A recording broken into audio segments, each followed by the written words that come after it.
Muy buenos días, un gusto saludarles. Comenzamos esta entrega de Hechos AM con datos de un sismo que ha sido sentido pues en los últimos minutos. Ahí tenemos el dato que ha publicado el Ministerio de Medio Ambiente y Recursos Naturales, un sismo de magnitud 4.0 frente a la costa de Usulután. Ese es el dato que está publicando el Ministerio de Medio Ambiente. Buenos días, Carlos, Célida. Un gusto estar con ustedes una vez más. Para nosotros también un placer llevarle las noticias más destacadas. Ahí le presentamos información actualizada del Ministerio de Medio Ambiente y Recursos Naturales. Un sismo que se registró a eso de las 3 de la mañana con 33 minutos. Muchas gracias por la preferencia. Un saludo también para quienes ya están conectados con nosotros a través de la señal de Sonora FM en el 104.5. ¿Qué tal, Carlos? Buenos días. ¿Qué tal, Célida? Buenos días, Manuel Burgos. Un gusto compartir contigo y amanecer nuevamente con todos los amigos que nos dejan entrar hasta la intimidad de sus hogares, sobre todo a esta hora.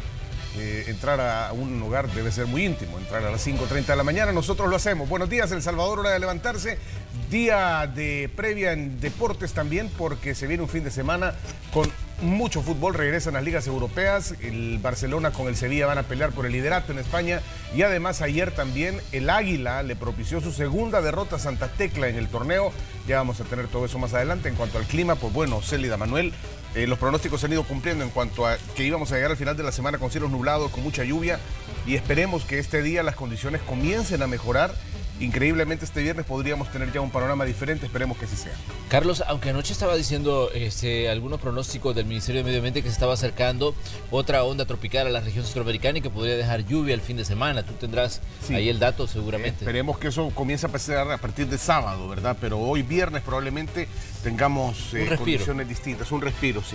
Ojalá que así sea. Igual vamos a estar pendientes para que usted pueda tener todos los detalles. Tenemos en pantalla y justo las condiciones que estamos experimentando en este momento. Estamos observando que está más despejado, como lo hemos visto en días anteriores. El pronóstico nos indica que muy probablemente tendremos sol este viernes y que mañana nuevamente podrían empezar a variar las condiciones. Seguramente muchas amas de casa estarán pidiendo que ese pronóstico se cumpla porque se va a secar la ropa. La ropa no se seca, sí, es tremendo. La vas temprano y no sale. Si no tiene secador está complicado. Está muy complicado.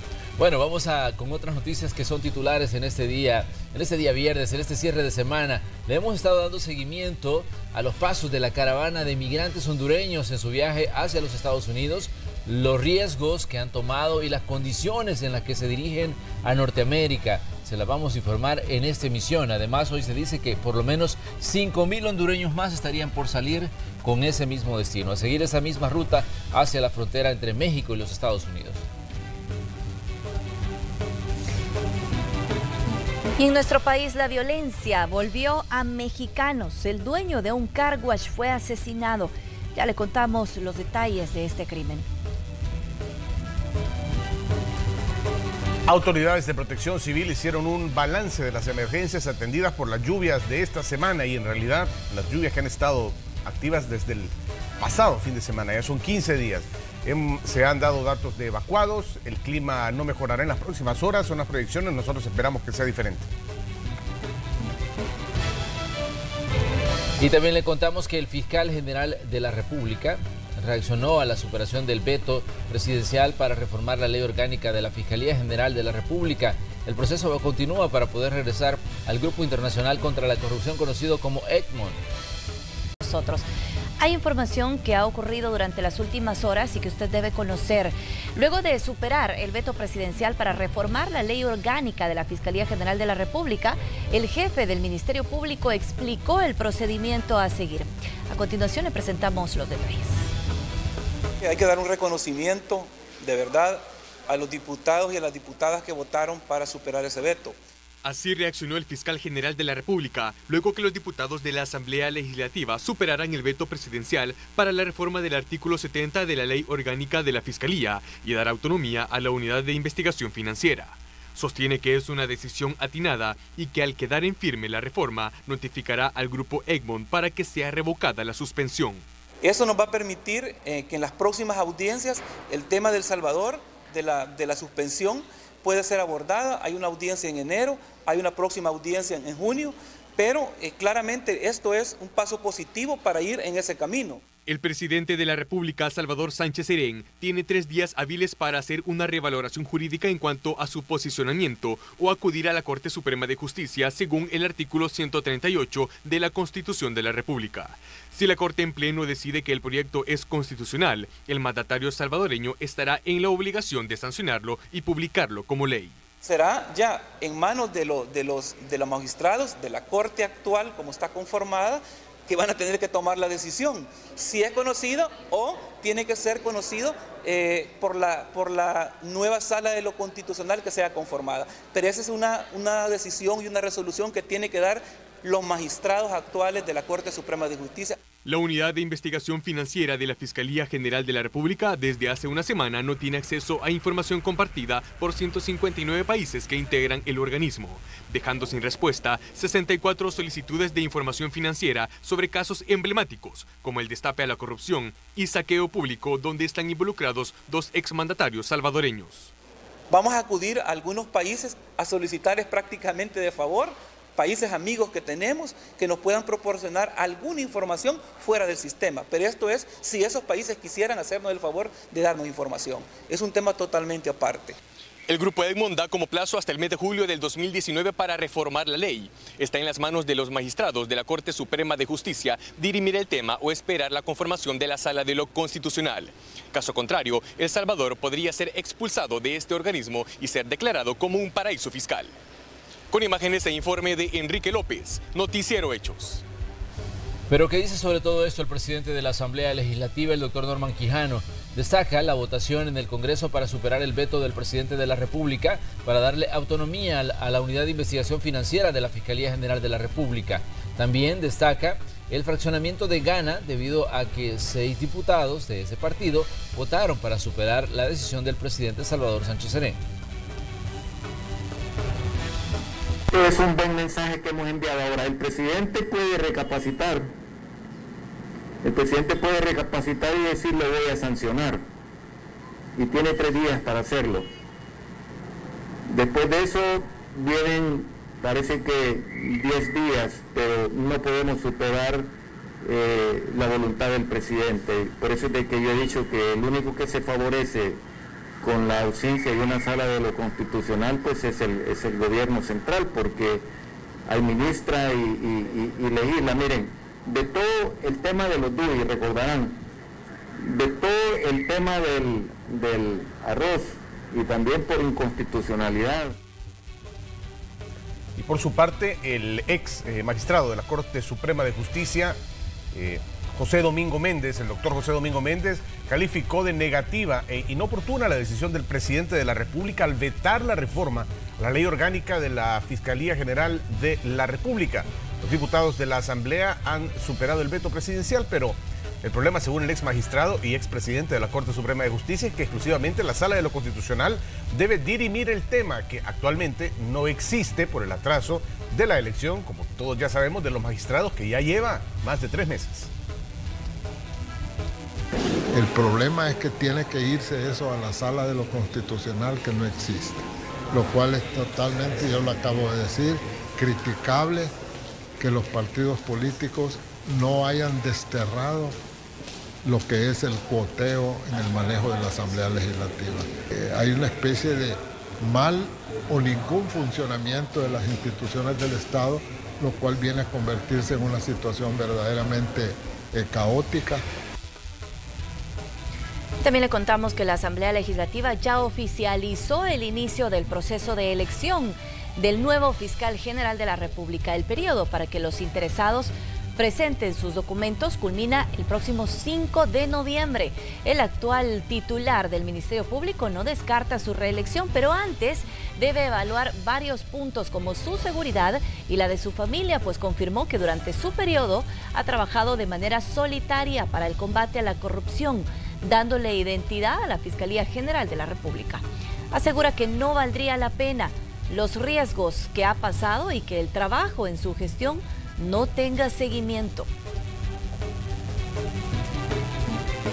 Si me someto al proceso, van a venir un montón de cosas, difamaciones, los trollers atacando y un montón de cosas. Entonces hay que valorar todo ese tipo de cosas. La familia, el riesgo que hay. He tenido que acudir hasta la Comisión Interamericana para poder pedir medidas de protección. Hay audios donde los narcotraficantes decían que me van a matar el 5 de enero. Parte positiva de tomar la decisión, hemos tratado de mediatizar la institución, la encontramos infiltrada, hemos hecho cosas importantes, hemos tocado estructuras de poder, el estatus de personas, de organizaciones, de funcionarios, de políticos, incluso de los mismos fiscales y de algunos jefes me dicen qué va a pasar a futuro. La fiscalía va a entrar en neutro o le van a poner retroceso, ¿qué va a continuar? Entonces no valdría la pena todos los riesgos que hemos pasado, que hemos vivido, a que todo esto se venga abajo también. Entonces, bien, y los equipos de Noticiero Hechos están listos para informarnos en esta mañana. Como siempre, ellos salen desde muy temprano a buscar información para actualizarle a usted que está por salir de casa en este cierre de la semana. Tenemos ya listos a Enrique López y también tenemos a Ileana Leiva con nosotros en esta mañana, compañeros. Así es, comenzamos con tu señal. Enrique, coméntanos qué está pasando. Buenos días. Muchas gracias, compañeros, qué gusto poder saludarles y les presento pues en estos momentos una información que beneficia y es muy importante, específicamente desde el municipio de Antiguo Cuscatlán. Si ustedes se recuerdan, el Boulevard Luis Poma en meses anteriores se ha caracterizado por los diferentes hechos delictivos que se cometen en este sector debido a la falta de iluminación.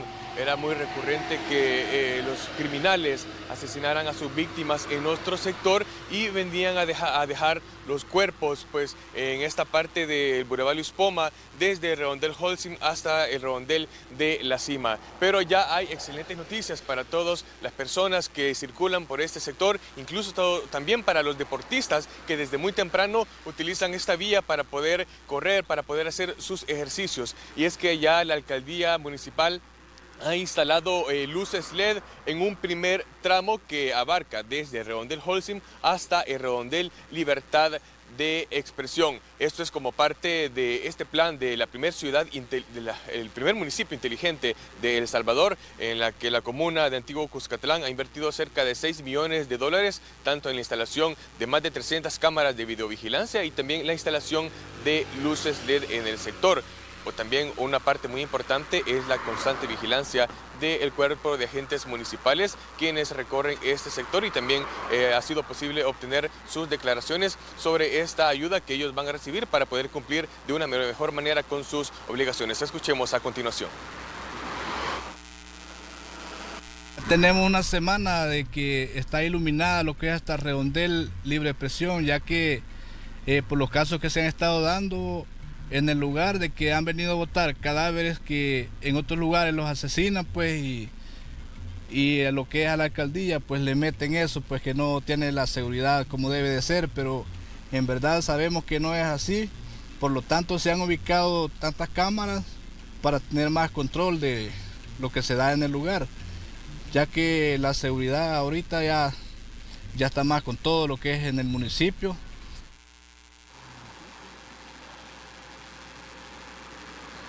Muy bien, compañeros, en estos momentos también les voy a mostrar las imágenes de dónde se han instalado estas luces. También ya están instaladas las cámaras de videovigilancia y también, como observábamos en las imágenes anteriores, la diferencia que hay entre lo que existía antes, que era una total soledad, y la falta de luz. Ya con esta instalación de las cámaras LED, ya el panorama es totalmente diferente y todos los conductores y también los peatones que a diario circulan en este sector en horas nocturnas van a sentirse un poco más confiados. También esto sirve como un método disuasivo para que todos estos criminales no hagan estos hechos delictivos afectando a la municipalidad y a todos los ciudadanos de Antiguo Cuscatlán. Como podemos observar en estos momentos en las imágenes, estas son las cámaras de videovigilancia. También, si recordamos, hace unas semanas se hizo la apertura del centro de monitoreo de estas cámaras de videovigilancia que tienen la capacidad de reconocimiento facial, también el reconocimiento de placas de los vehículos, esto para tener un mejor control de los conductores que entran y salen del municipio. También por este sector podemos observar las luces LED, lastimosamente ya no podemos ver la intensidad de luz de la que es capaz esta luz LED debido a que ya el sol ha salido, entonces esto hace que automáticamente las lámparas se apaguen, pero esta es parte de la innovación en cuanto a seguridad que ha implementado la comuna de Antiguo Cuscatlán durante estos días, y también se tiene previsto que esto se extienda, como les mencionaba, hasta la zona de El Redondel de la Cima.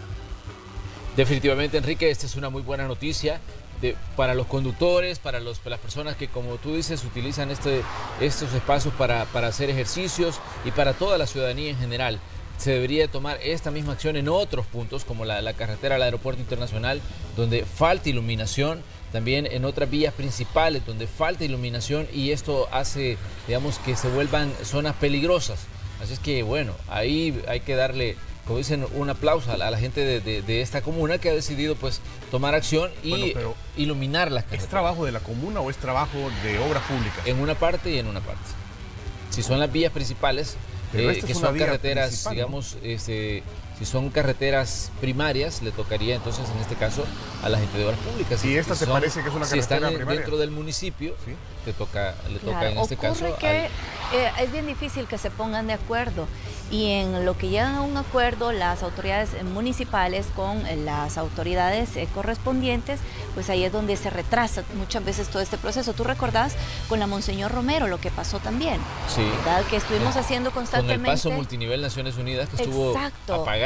Apagado durante varios meses, estuvimos haciendo el llamado constantemente hasta que finalmente tomaron la decisión de volver a iluminar. Sí sabemos que es costoso, que requiere una buena inversión, ojalá pero es necesario. No sea cuestiones de tinte político, que a veces, porque el ministerio es, bueno, el partido oficial, y la alcaldía del municipio donde no está iluminado es de otro partido, y eso hace que no se pongan de acuerdo alcalde con ministerio. Es lamentable, porque Quique, aquí que bueno, me parece con toda claridad que esto es trabajo de ministerio. Esta es una carretera principal, es una calle principal, no es una calle de una colonia, no es una callecita, no es un pasajito, no es un lugar de una colonia chiquita o de un condominio. Y además es una vía muy transitada. Conecta, de hecho, también, me parece, dos arterias principales. Hay otro caso, Quique, a ver si le podemos dar seguimiento. Ya Manuel mencionaba uno, que es la carretera al aeropuerto Monseñor Romero, o San Romero, y la otra es... Y me pareció increíble, la recorrí hace poco, lo peligroso que es del Redondel Integración buscando hacia Quesaltepeque, hacia Nejapa, a oscuras por Metrópolis, San Gabriel y todo eso, sin iluminación, terrible. Y de Redondel Integración buscando Boulevard Constitución, a oscuras también, sin iluminación. Toda la carretera de Oro. Todo, la carretera de Oro. ¿Te imaginas? De veras que esto es yo sé que somos un país en vías de desarrollo, por no decir subdesarrollado, porque el término suena un poquito más peyorativo, pero de veras que es el país en vías de desarrollo, que tengamos calles tan importantes, tan transitadas, transporte colectivo, transporte de carga, personas particulares trasladándose a alta velocidad en la noche, sin luz, en lluvia, como está ahora, imagínense. Sí. Exactamente, y a veces con una escasa visibilidad, porque también de pronto llega la neblina y eso hace más difícil todavía el tráfico. Pero ahí tenemos el reporte de Enrique López. Gracias, Enrique. Y vamos ahora con nuestra compañera Ileana López, que también ya está lista con su reporte. Ileana Leiva, adelante, Leiva. Ileana. Ya le cambiaron el apellido, Ileana. Buenos días. Buenos días, compañeros. Un gusto poder saludarlos. Vamos a hablar sobre los percances viales que han ocurrido en las últimas horas. Y es que en el kilómetro 28 de la carretera panamericana se registró un múltiple percance vial. Y es que ahí al menos 3 camiones y una camioneta se vieron involucrados en este accidente de tránsito que dejó una persona fallecida. Se trata de Danilo Enríquez Bonilla. Él era un concejal de la alcaldía de Colón. Pero ¿cómo ocurrieron esos hechos? Escuchemos más detalles por parte del oficial de servicio. Donde participaron 4 vehículos, lo que son 2 rastras, un camión y la camioneta que tenemos acá destrozada. Esa rastra estaba estacionada fuera de la vía esperando su lugar para cargar acá dentro de la empresa. ¿Y de quién se trata el fallecido?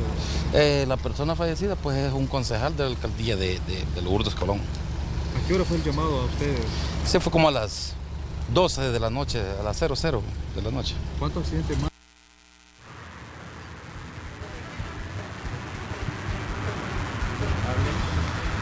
Según informaron las autoridades, estos iban a excesiva velocidad y esto habría sido una de las principales causas de este accidente de tránsito. Los cuerpos de socorro que llegaron hasta el lugar dicen que prácticamente la camioneta había quedado destrozada y que pues ya no hubo más que hacer por esta víctima. Escuchamos sus declaraciones.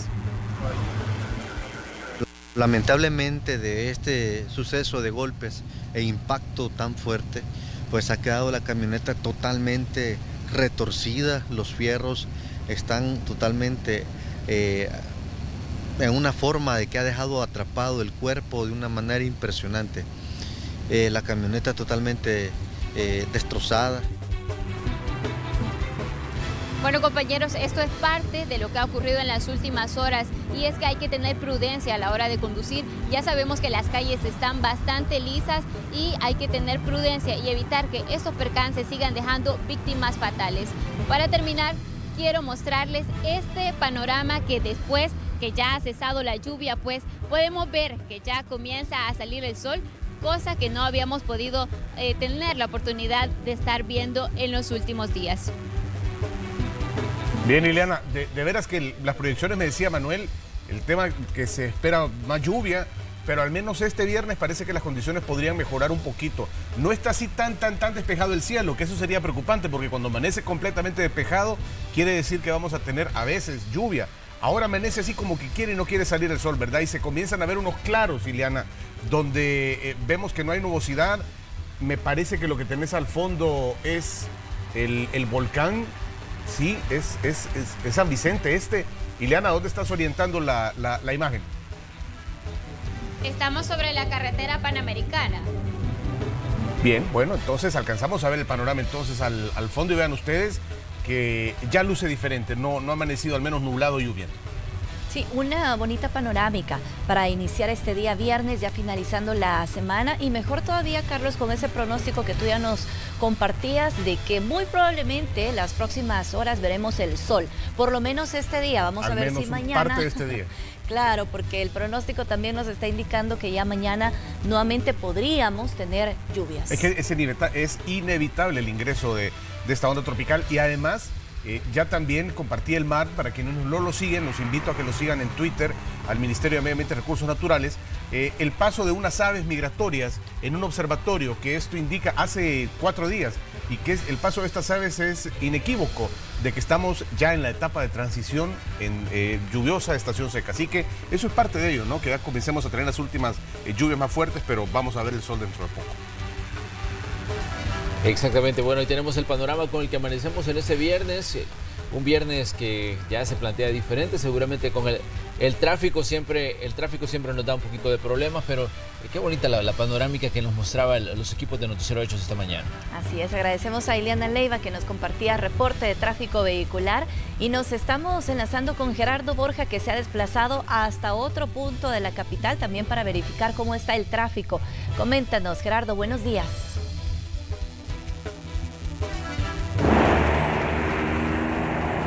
Gracias, tengan muy buenos días, compañeros en los estudios, amigos televidentes. Les tengo reporte del tráfico en este día viernes. Me encuentro ubicado en una intersección muy importante donde conecta la 25 Avenida Norte, Autopista Norte, Boulevard Los Héroes y calle San Antonio Abad, específicamente cerca de la Universidad Nacional. Así el panorama del tráfico vehicular para que usted lo tome en cuenta. Esas son las personas que vienen de la 25 incorporándose a la calle San Antonio Abad, donde no hay ninguna complicación de momento en ambos sentidos. Vamos a girar para que también vean el sector del Boulevard Los Héroes. Las personas que vienen transitando y buscan llegar a la autopista norte, no hay mayor complicación. Así que vaya tomándolo en cuenta. Si usted piensa salir en estos minutos de su casa, hágalo. Con este panorama se va a encontrar. Y este otro punto, la calle San Antonio Abad, sin mayores complicaciones.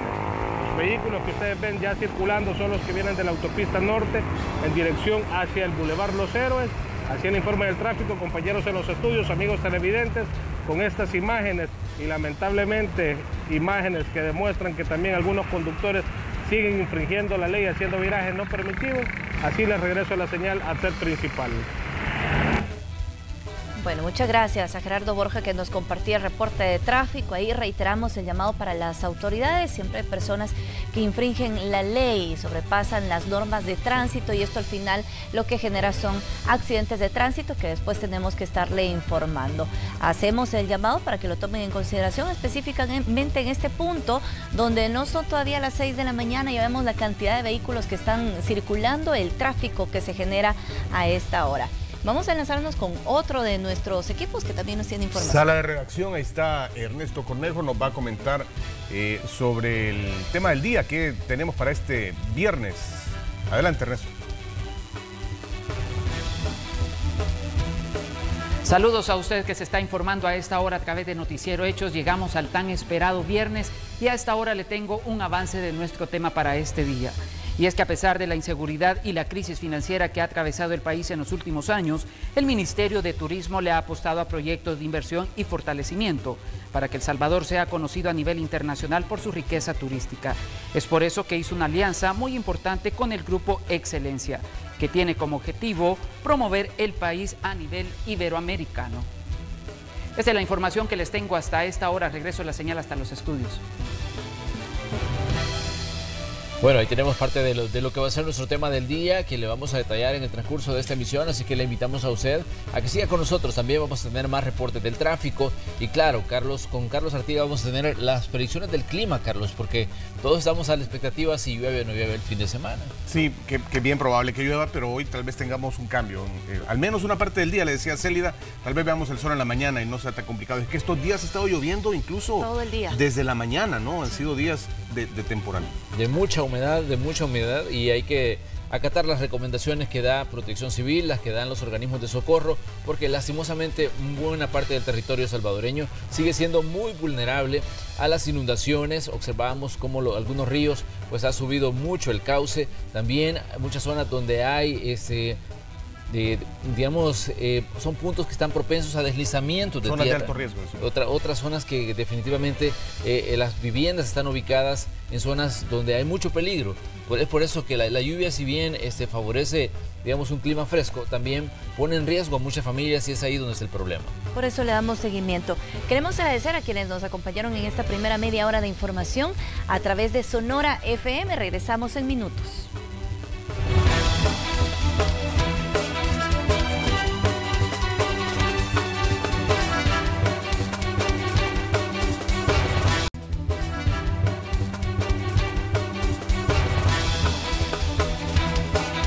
Bueno, vamos a continuar con más información en este cierre de semana, en este viernes. Uno de los temas que ha sido noticia ha sido esa caravana de migrantes hondureños que buscan llegar a la frontera entre México y Estados Unidos. Su objetivo final es ingresar al territorio estadounidense. En las últimas horas hemos visto cómo muchos lograron entrar a El Salvador y ya están en la frontera con Guatemala. De hecho, Cristian Recinos estuvo en la frontera San Cristóbal y estuvo observando las condiciones en las que esta gente viaja y nos ha preparado el siguiente reporte. Venimos mojándolos ahí por todo eso, sin comer nada. Ahorita fue que los regalaron una moneda, $1 a nosotros y la cambiamos ahí para echar una tacita de café, mira. Sin dinero, con poca ropa, pero con un claro objetivo. Si Trump los deja entrar, le vamos a ser fiel a él también. Si me sale un trabajo, de aquí, si me dan el pase aquí, tengo que mandar ahora para mantener mis hijos. Javier Vargas salió de Honduras en la caravana de migrantes. Dejó atrás no solo un largo camino, más de 400 kilómetros en carretera, sino también dejó a su esposa y 4 hijos.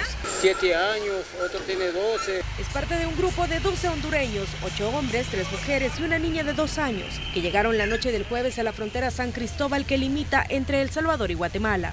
No andamos dinero, súbense, lo pudiera dejar hasta allá a la frontera, y el muchacho no los cobró nada tampoco. Pese a la situación, dicen que han recibido muestras de solidaridad. Tras haber recorrido El Salvador, pisar Guatemala significa para ellos estar más cerca del sueño americano, pero también les genera incertidumbre. Vamos a ver cómo vamos a hacer para quedar a la noche. Si tiene la voluntad de una persona de regalar un bocadito, bueno, el que bendice, Dios lo está viendo todo, ¿me entiende? No lo da para poder viajar solo en bus. porque venimos económicamente cortos de dinero. Para este grupo de hondureños, la pobreza, inseguridad y el desempleo son los principales motivos de su partida. Es difícil vivir así y uno va así, no es porque a nosotros nos guste, sino es por ir a buscar una nueva vida. Por eso, y pese a la oscuridad, decidieron continuar su camino, enfrentando la noche y en calles que nunca antes habían recorrido. De acuerdo a las autoridades de Migración y Extranjería, en las últimas 24 horas, al menos 130 hondureños han cruzado esta frontera. La mayoría de ellos son parte de la caravana de migrantes, dispuestos a continuar su travesía hasta Estados Unidos. Con imágenes de Erika Alfaro, informó para Noticiero Hechos, Crisia Recinos. Bueno, y dándole seguimiento a este tema, le contamos que en la frontera de El Amatillo, en La Unión, constatamos la situación de hondureños quienes se dirigen hacia los Estados Unidos, pero esta travesía podría costarles incluso la vida. En la caravana pretenden cruzar 3 fronteras hasta llegar a Norteamérica.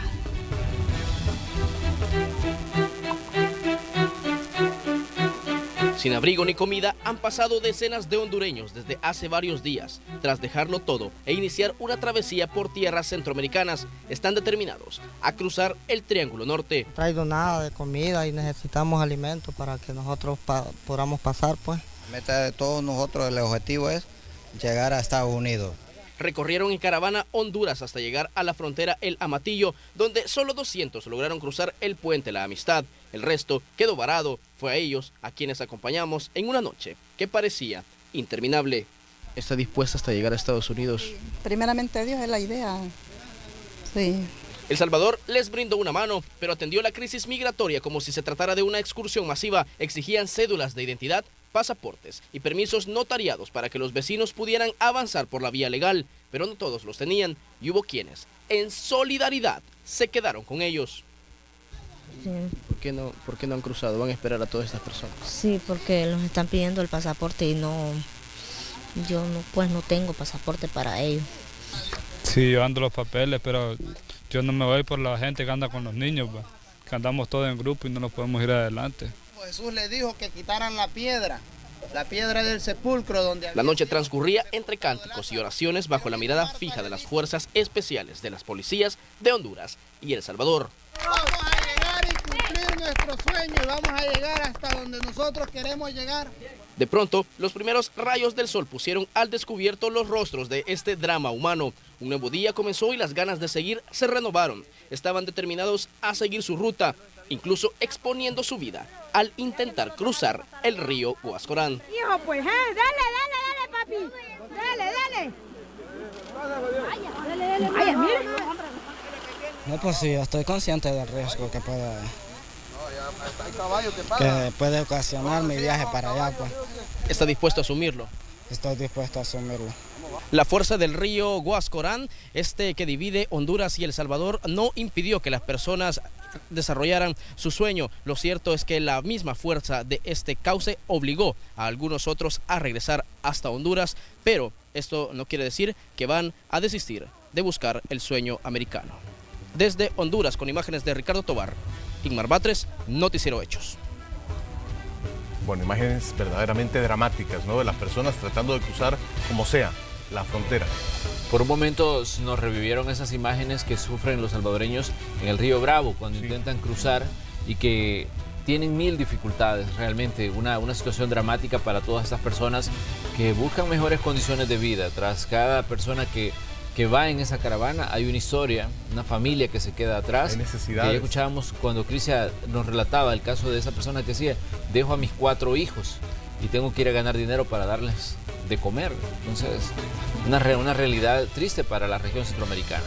Claro, y con el futuro muy incierto, ¿verdad? Porque ya sabemos las declaraciones que ha dado el presidente de los Estados Unidos, Donald Trump, que ha dicho que no se les va a permitir el ingreso y de igual manera en los mismos países centroamericanos. Y acá escuchábamos las declaraciones del vicepresidente de la República y él decía, no vamos a permitir el paso de personas sin la documentación necesaria y obviamente ahí se les va cerrando la posibilidad de llegar a su destino. Ayer platicábamos de eso porque el vicepresidente dice, no vamos a permitir el paso, saludos al señor Oscar Ortiz, a personas que no tengan su documentación en regla, y uno piensa, bueno, es que eso debe ser siempre, no es algo a lo que hay que hacer énfasis ahora. o hay momentos en los que sí se digo. Lo que pasa es que se dice de una forma en la que no vamos a permitir que pasen personas sin su documentación. Pero es que eso es lo normal, eso es lo regular, eso es lo que siempre debe ser, ¿no? Así que bueno, esperemos que se siga haciendo lo que siempre debe hacerse. Que ahí entran en una contradicción los gobiernos centroamericanos, que viven pidiendo un mejor trato para sus migrantes, tanto en México como en Estados Unidos. Realmente cuando mucha gente llega a Estados Unidos, llega sin documentos, llega sin nada, absolutamente sin nada. Y entonces, si tú pides un trato humanitario para las personas que ingresan a suelo estadounidense, deberías de darles un trato humanitario también aquí en El Salvador.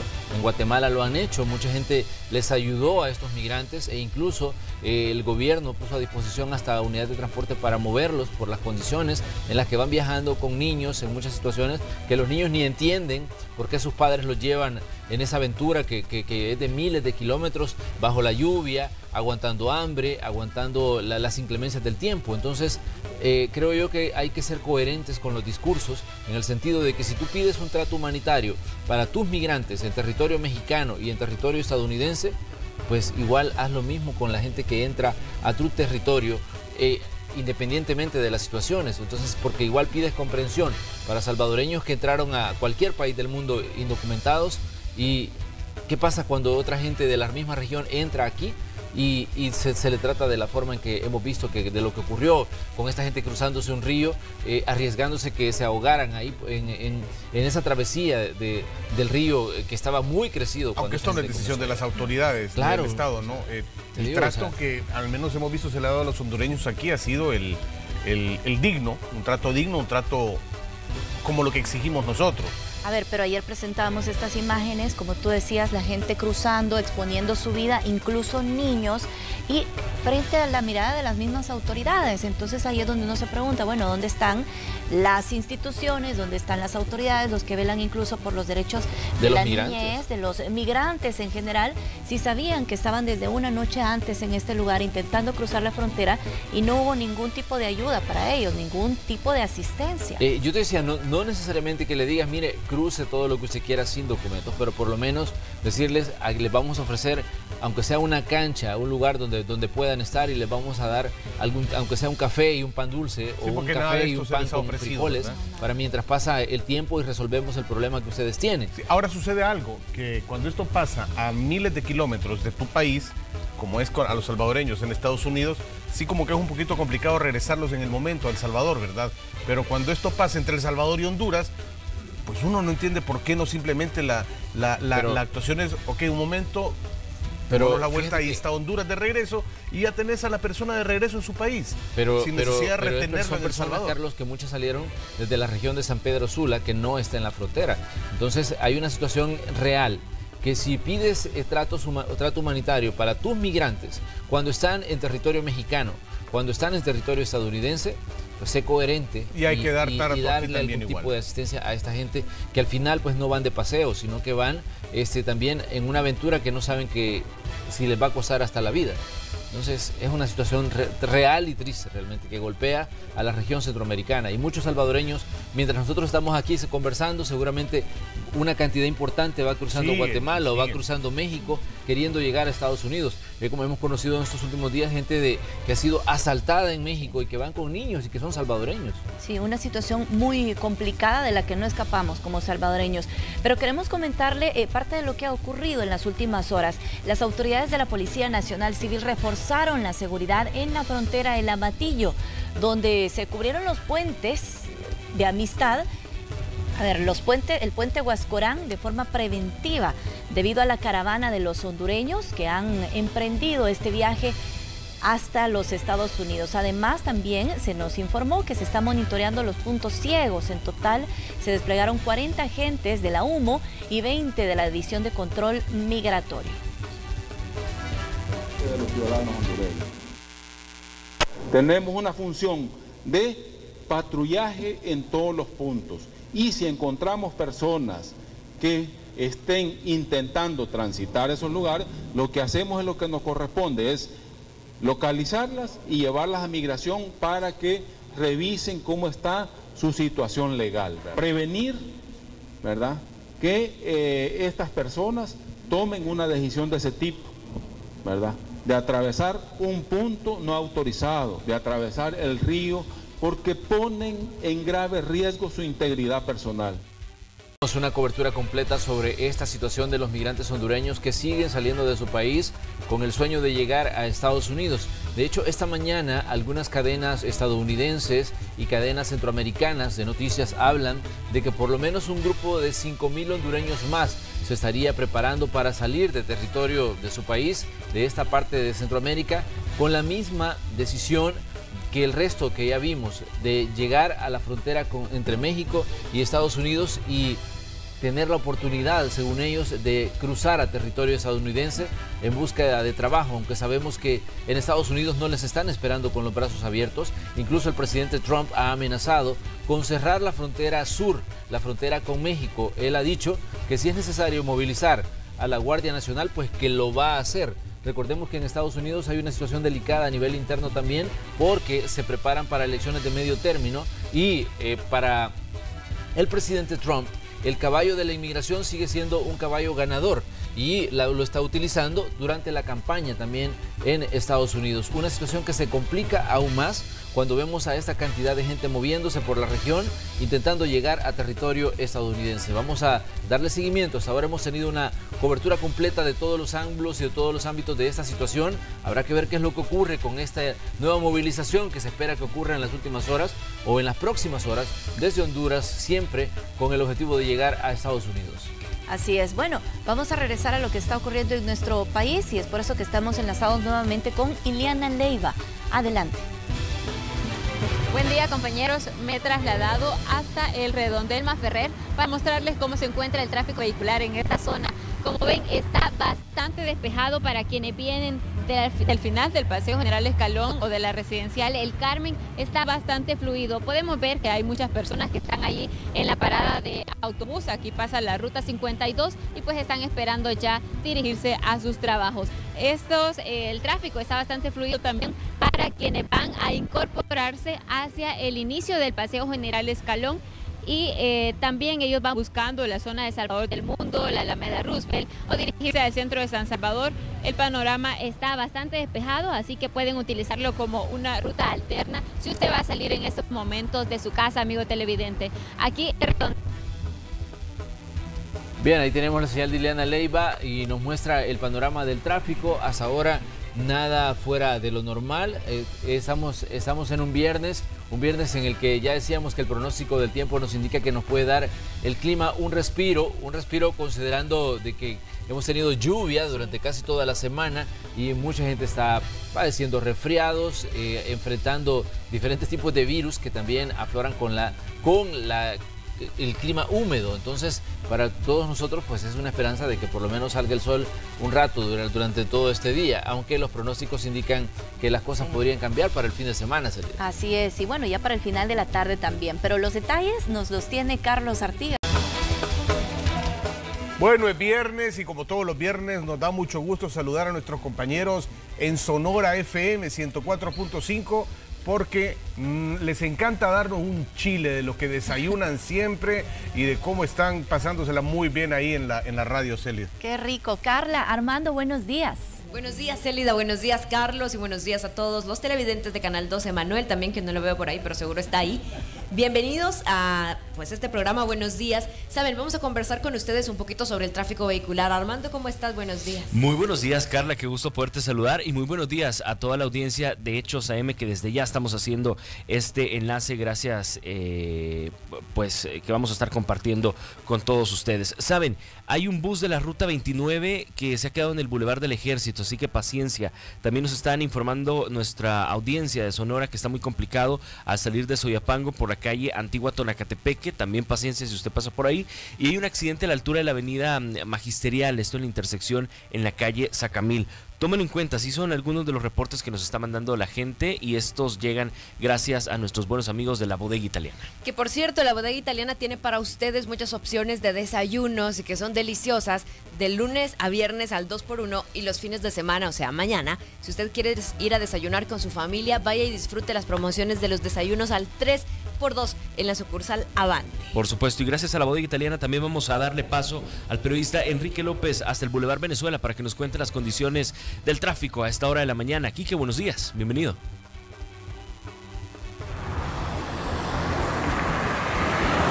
Así es, compañeros, muy buenos días. Les informo desde el Boulevard Venezuela y también la intersección con el puente de la avenida Las Amapolas. Como podemos observar, y ya es una denuncia que hemos realizado en otras ocasiones, en este sector se realiza un giro en U que no está permitido por las autoridades, ya que pues se tiene que cruzar la doble línea amarilla, y este giro lo realizan pues constantemente muchos conductores. Y sabiendo de que el retorno está muy cerca de este lugar, estamos hablando de aproximadamente unos 500 metros, pero como podemos ver, este giro siempre lo realizan a pesar de que tienen que invadir el sentido contrario. En este sector pasan muchas unidades de transporte colectivo que van hacia el occidente del país, en ocasiones también van a excesiva velocidad. Y esto pues puede terminar de una mala manera con un accidente de tránsito que pueda poner en riesgo las vidas de los conductores y también de los peatones, ya que como podemos observar incluso se transitan sobre la acera, tanto taxis, incluso conductores de carros particulares, a pesar de que las autoridades se hacen presentes en ese sector, más que todo se mantienen en la zona de la terminal de Occidente, pero sí es necesario que se ubiquen en esta parte donde se violenta el reglamento de tránsito. Y esto ocurre tanto si hay un fuerte congestionamiento o cuando hay pues poca carga vehicular, como es en esta ocasión. Por tal motivo, el llamado está para todos nuestros amigos conductores a que puedan acatar siempre las recomendaciones que realizan las autoridades, y este es el llamado que se hace a diario para seguir disminuyendo primero los accidentes de tránsito y también las víctimas fatales, que caso contrario van en aumento con respecto a las estadísticas del año anterior.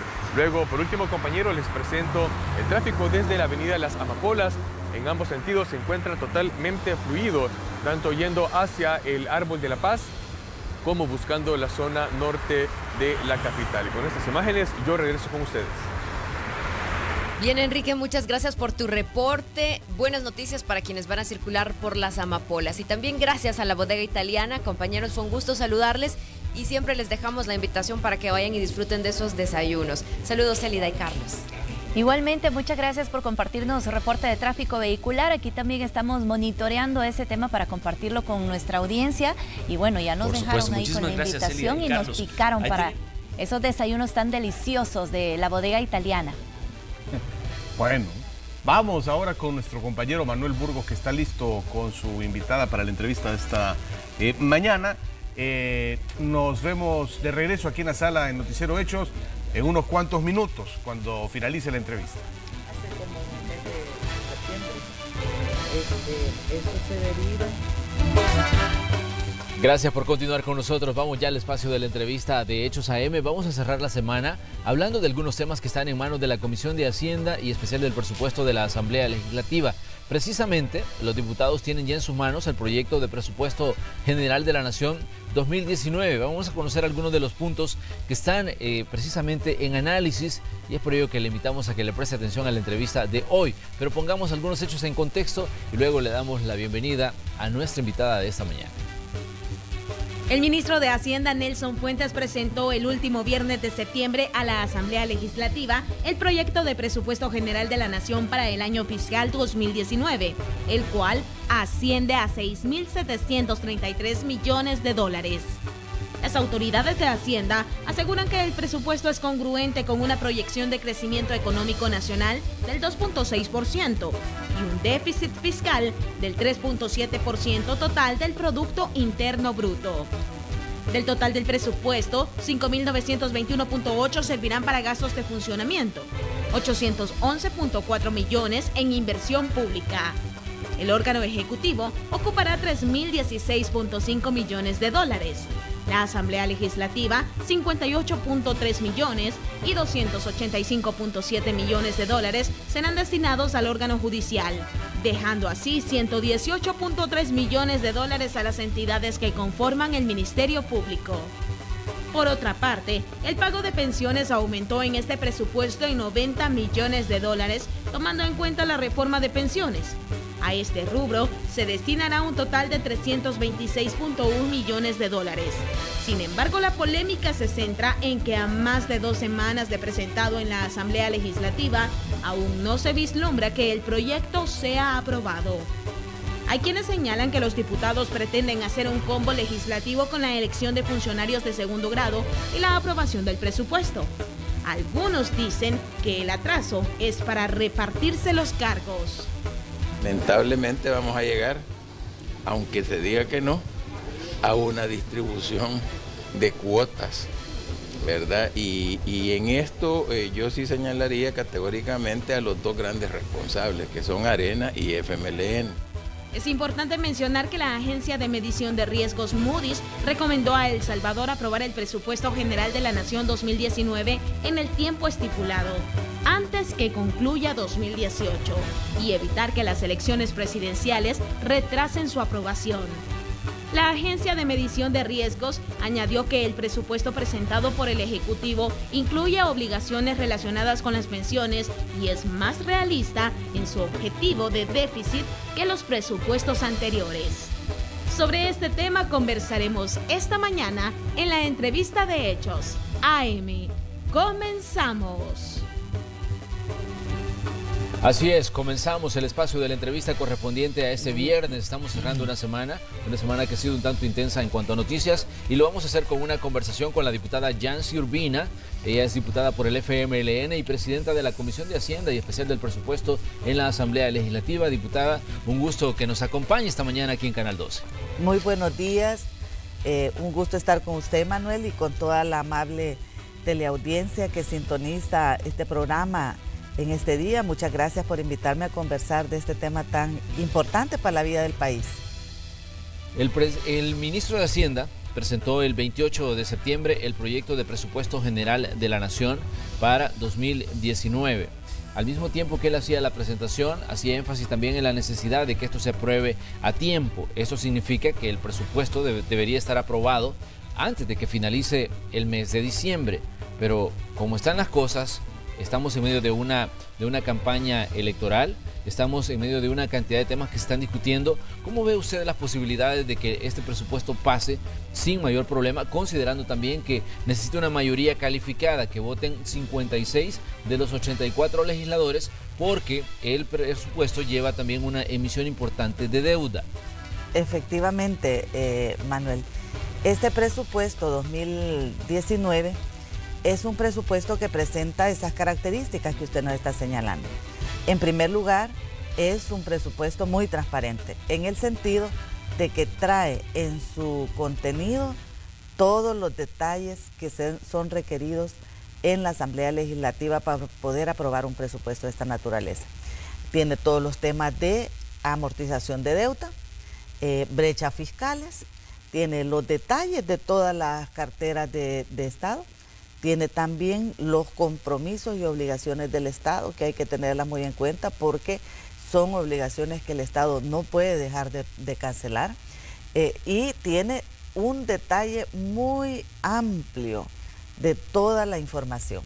Esa es una característica muy importante que este presupuesto tiene, en el sentido, es transparente, tiene toda la información, está colocando abundante detalle para que todas las fracciones de los grupos parlamentarios puedan conocerlo a profundidad, y hemos iniciado ya esa discusión. Nosotros esperamos que en la comisión podamos ampliar mucho más esta información con la invitación que se hace a las diferentes carteras de Estado. Ahora, ese es un elemento que esperamos cuente a favor para una pronta aprobación, porque usted sabe que cuando hay un presupuesto que tiene toda la información, que tiene todos los detalles, que tiene la calidad de datos que ha sido presentado, es un instrumento positivo en el sentido que puede abundar en la aprobación de este importante instrumento. Esperamos nosotros que los grupos parlamentarios contribuyan con sus votos para aprobar en tiempo este presupuesto, dado que tiene compromisos muy grandes. Por ejemplo, nosotros como país no podemos dar una señal de impago ante un compromiso que tenemos de vencimientos de pago para el próximo año. Ese es un vencimiento de pago que corresponde a deudas contraídas en años anteriores, bastantes años ya, y tienen vencimientos el próximo año. Me refiero, Manuel, a que en este presupuesto, por ejemplo, va lo de 800 millones de eurobonos que fueron emitidos allá hace más de 10 años y que su fecha de vencimiento de pago es el próximo año. Entonces, si nosotros estamos retardando, estamos dilatando la aprobación de este presupuesto, ¿cuál es la señal que estamos mandando a los inversionistas? Y si en ese mismo tiempo estamos considerando que el presupuesto va a necesitar un financiamiento adicional a lo recaudado para poder cumplirle a la nación, estaríamos mandando un mensaje muy equivocado. Así que nosotros esperamos que todos los grupos parlamentarios contribuyan. Retener este tipo de presupuesto tendría otras implicaciones. Por ejemplo, ahí está lo del presupuesto extraordinario para las elecciones. Es decir, ahí está todo el tema de inversiones. Es decir, tiene muchas implicaciones el no aprobar un presupuesto a tiempo. Así que hemos comenzado ya ese proceso porque esperamos que podamos contar con una aprobación que le dé certidumbre a los inversionistas, a todo el aparato del Estado que se ve afectado por una aprobación o una no aprobación en tiempo. Creemos que hay condiciones también que corren a favor de que podamos aprobar en tiempo. Claro, esto pasa por la voluntad política de los partidos, eso es inevitable, definitivo, ¿verdad? Ese es el punto clave acá. La agencia calificadora Moody's también ya ha reaccionado a la presentación del presupuesto 2019 por parte del ministro de Hacienda. Esta agencia señaló en un comunicado que la propuesta del presupuesto general para 2019, presentada por el ministro Nelson Fuentes a la Asamblea Legislativa, decía, es realista y es una prueba de que la dinámica política entre el gobierno y la oposición está avanzando.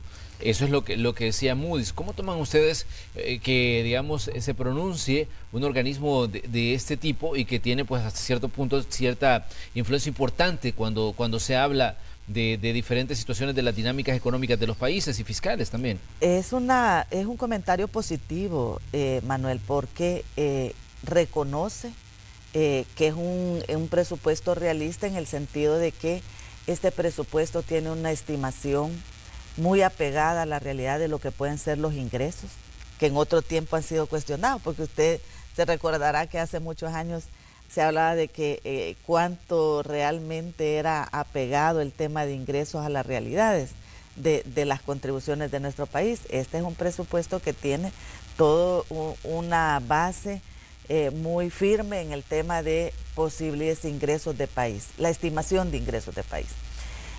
También es muy realista en términos de las obligaciones de pago y tiene también una estimación muy, diría yo, muy apegada a la realidad del posible crecimiento. O sea, todos los supuestos que están a la base de la estimación de este presupuesto son datos que tienen su debido respaldo, su debido sustento. Eso es lo que le está reconociendo la agencia Moody's. Le dice, bueno, es un presupuesto realista, no solamente en las estimaciones, sino también en las posibilidades de inversión, en todos los datos que eso contiene. Este es un elemento que juega a favor también para la aprobación de este presupuesto, porque también un comentario positivo de una entidad como esta siempre da cierta confianza, no solo a los inversionistas, a los que pueden también ser potenciales compradores de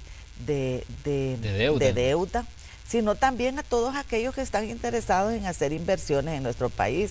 Le da certezas también a todos aquellos que están disponiéndose a generar fuentes de empleo, a crear empleos, a crear empresas que tiendan también a dinamizar y a estimular la economía nacional. O sea, es un factor que juega a favor. Hay otro elemento importante, declaraciones que daba el ministro de Hacienda, Nelson Fuentes, decía que este es un presupuesto para 2019 bastante justo y que ve difícil encontrar recortes para transferir dinero de una cartera de Estado a otra, como se ha hecho en años anteriores. Ustedes que ya comenzaron el estudio de este plan de gasto, ¿cómo ven la situación? El presupuesto es bastante rígido, yo le diría en un 81%, porque son compromisos adquiridos que ya están establecidos y fijos. Le pongo un dato. Solo el tema de amortización de deuda es el 27.1% de la participación total del presupuesto. Este es un tema importante. Usted no puede dejar de emitirlo. Tampoco puede dejar de emitir, por ejemplo, las transferencias a FODES. Todas las transferencias que se hacen desde el Estado, esos son compromisos. El tema de remuneraciones, este es un tema que usted no puede dejar de cancelar, no puede hacer modificaciones muy grandes, porque el tema de remuneración es una de las partidas que tiene poco más de 1.900 millones de dólares, es decir, son, hablando de porcentajes globales de presupuesto, entonces hay ciertamente un porcentaje importante que es bastante rígido, en el sentido que está difícil hacer modificaciones. Pero ¿qué tanto se ha movido, digamos, la partida de remuneraciones? Que esta es una de las áreas que a veces se ha cuestionado, que se dice que una buena parte, la tajada mayor del presupuesto se va en el pago de salarios, en el pago de, digamos, a todas esas personas que trabajan en todas las instituciones del Estado, y que en determinado momento se decía, bueno, la oposición decía en algún momento, miren, hay que quitar cierta grasa. Ya lo vimos lo que pasó en la Asamblea Legislativa con las decisiones que tomó el actual presidente Norman Quijano, que decía de que se pagaba, digamos, a muchísima gente que incluso no laboraba. Pero ¿qué está pasando, digamos, cuando se revisa el resto de todo el Estado, para ver cómo está funcionando y cómo se está moviendo el tema de remuneraciones, cuántas plazas se están creando? Todo esto realmente hasta cierto punto se vuelve un punto de discusión importante del presupuesto cada año, ¿no? Sí, cuando usted compara, por ejemplo, el rubro de remuneraciones, el 2019 respecto al 2018, prácticamente el crecimiento es de 84 millones de dólares. ¿Dónde está ese crecimiento? No está tanto en la creación de plazas, sino también está mayoritariamente en buena parte de lo que tiene que ver con escalafones. Por ejemplo, solo el escalafón de salud, el 2019 lleva 17 millones de los 84 que ya le estoy mencionando. El incremento que se aprobó para los docentes y personal administrativo del Ministerio de Educación es alrededor de 41 millones. Es decir, cuando usted empieza a ver cómo se componen esos incrementos, buena parte va asociado a estos compromisos laborales de escalafones, de incrementos salariales que son necesarios, que ya han sido pactados y que además son ley. Los escalafones son ley, ¿verdad? Entonces hay una serie de incrementos que se dan en esa materia. Para el próximo año lo que crece del 2018 al 2019 son 84 millones de dólares en el rubro de remuneraciones, que buena parte están asociados a esto. Hay una parte de crecimiento de plazas que se ve para el 2019 que están asociadas a policía, servicio en el ámbito de justicia y seguridad. Estamos hablando de policías y personal que va destinado a centros penales, que son alrededor de 1.000 plazas. Hay otras 500 plazas que van también en relación al seguro social. Ellos tienen su propio presupuesto, son descentralizadas, tienen su ingreso propio. Entonces tienen esos factores de crecimiento, pero en la variación del año 2018 al año 2019 asciende a ese monto que le comento. Decíamos, diputada, al principio sobre las posibilidades de aprobar el presupuesto en tiempo, y esto está sujeto, ya usted muy claro lo explicaba, a los vaivenes políticos también y a la decisión que puedan tomar en determinado momento las fracciones. Hemos escuchado incluso a candidatos a la presidencia de la República decir que para ellos es necesario que se pague el escalafón de salud tal y como fue aprobado en el año 94, que de ahí data, digamos, este beneficio que se entrega a los empleados de salud. Pero los titulares de esta cartera de Estado han dicho que esa es una prestación muy cara para pagarla tal y como dice la ley del año 94, que establece un 3% por antigüedad y un 5% o hasta un 5% por desempeño. Hasta ahora, digamos, el gobierno, si bien les ha ofrecido en los últimos años algunas respuestas a los trabajadores de salud, la prestación no se ha pagado conforme a la ley del año 94. ¿Qué dice usted a quienes están ya diciendo, bueno, miren, que se pague el beneficio tal y como lo establece la ley, aunque esto puede distorsionar hasta cierto punto el plan de gastos en determinado momento y llevar a hacer incluso recortes a otras áreas que son fundamentales de las prestaciones de servicios de salud?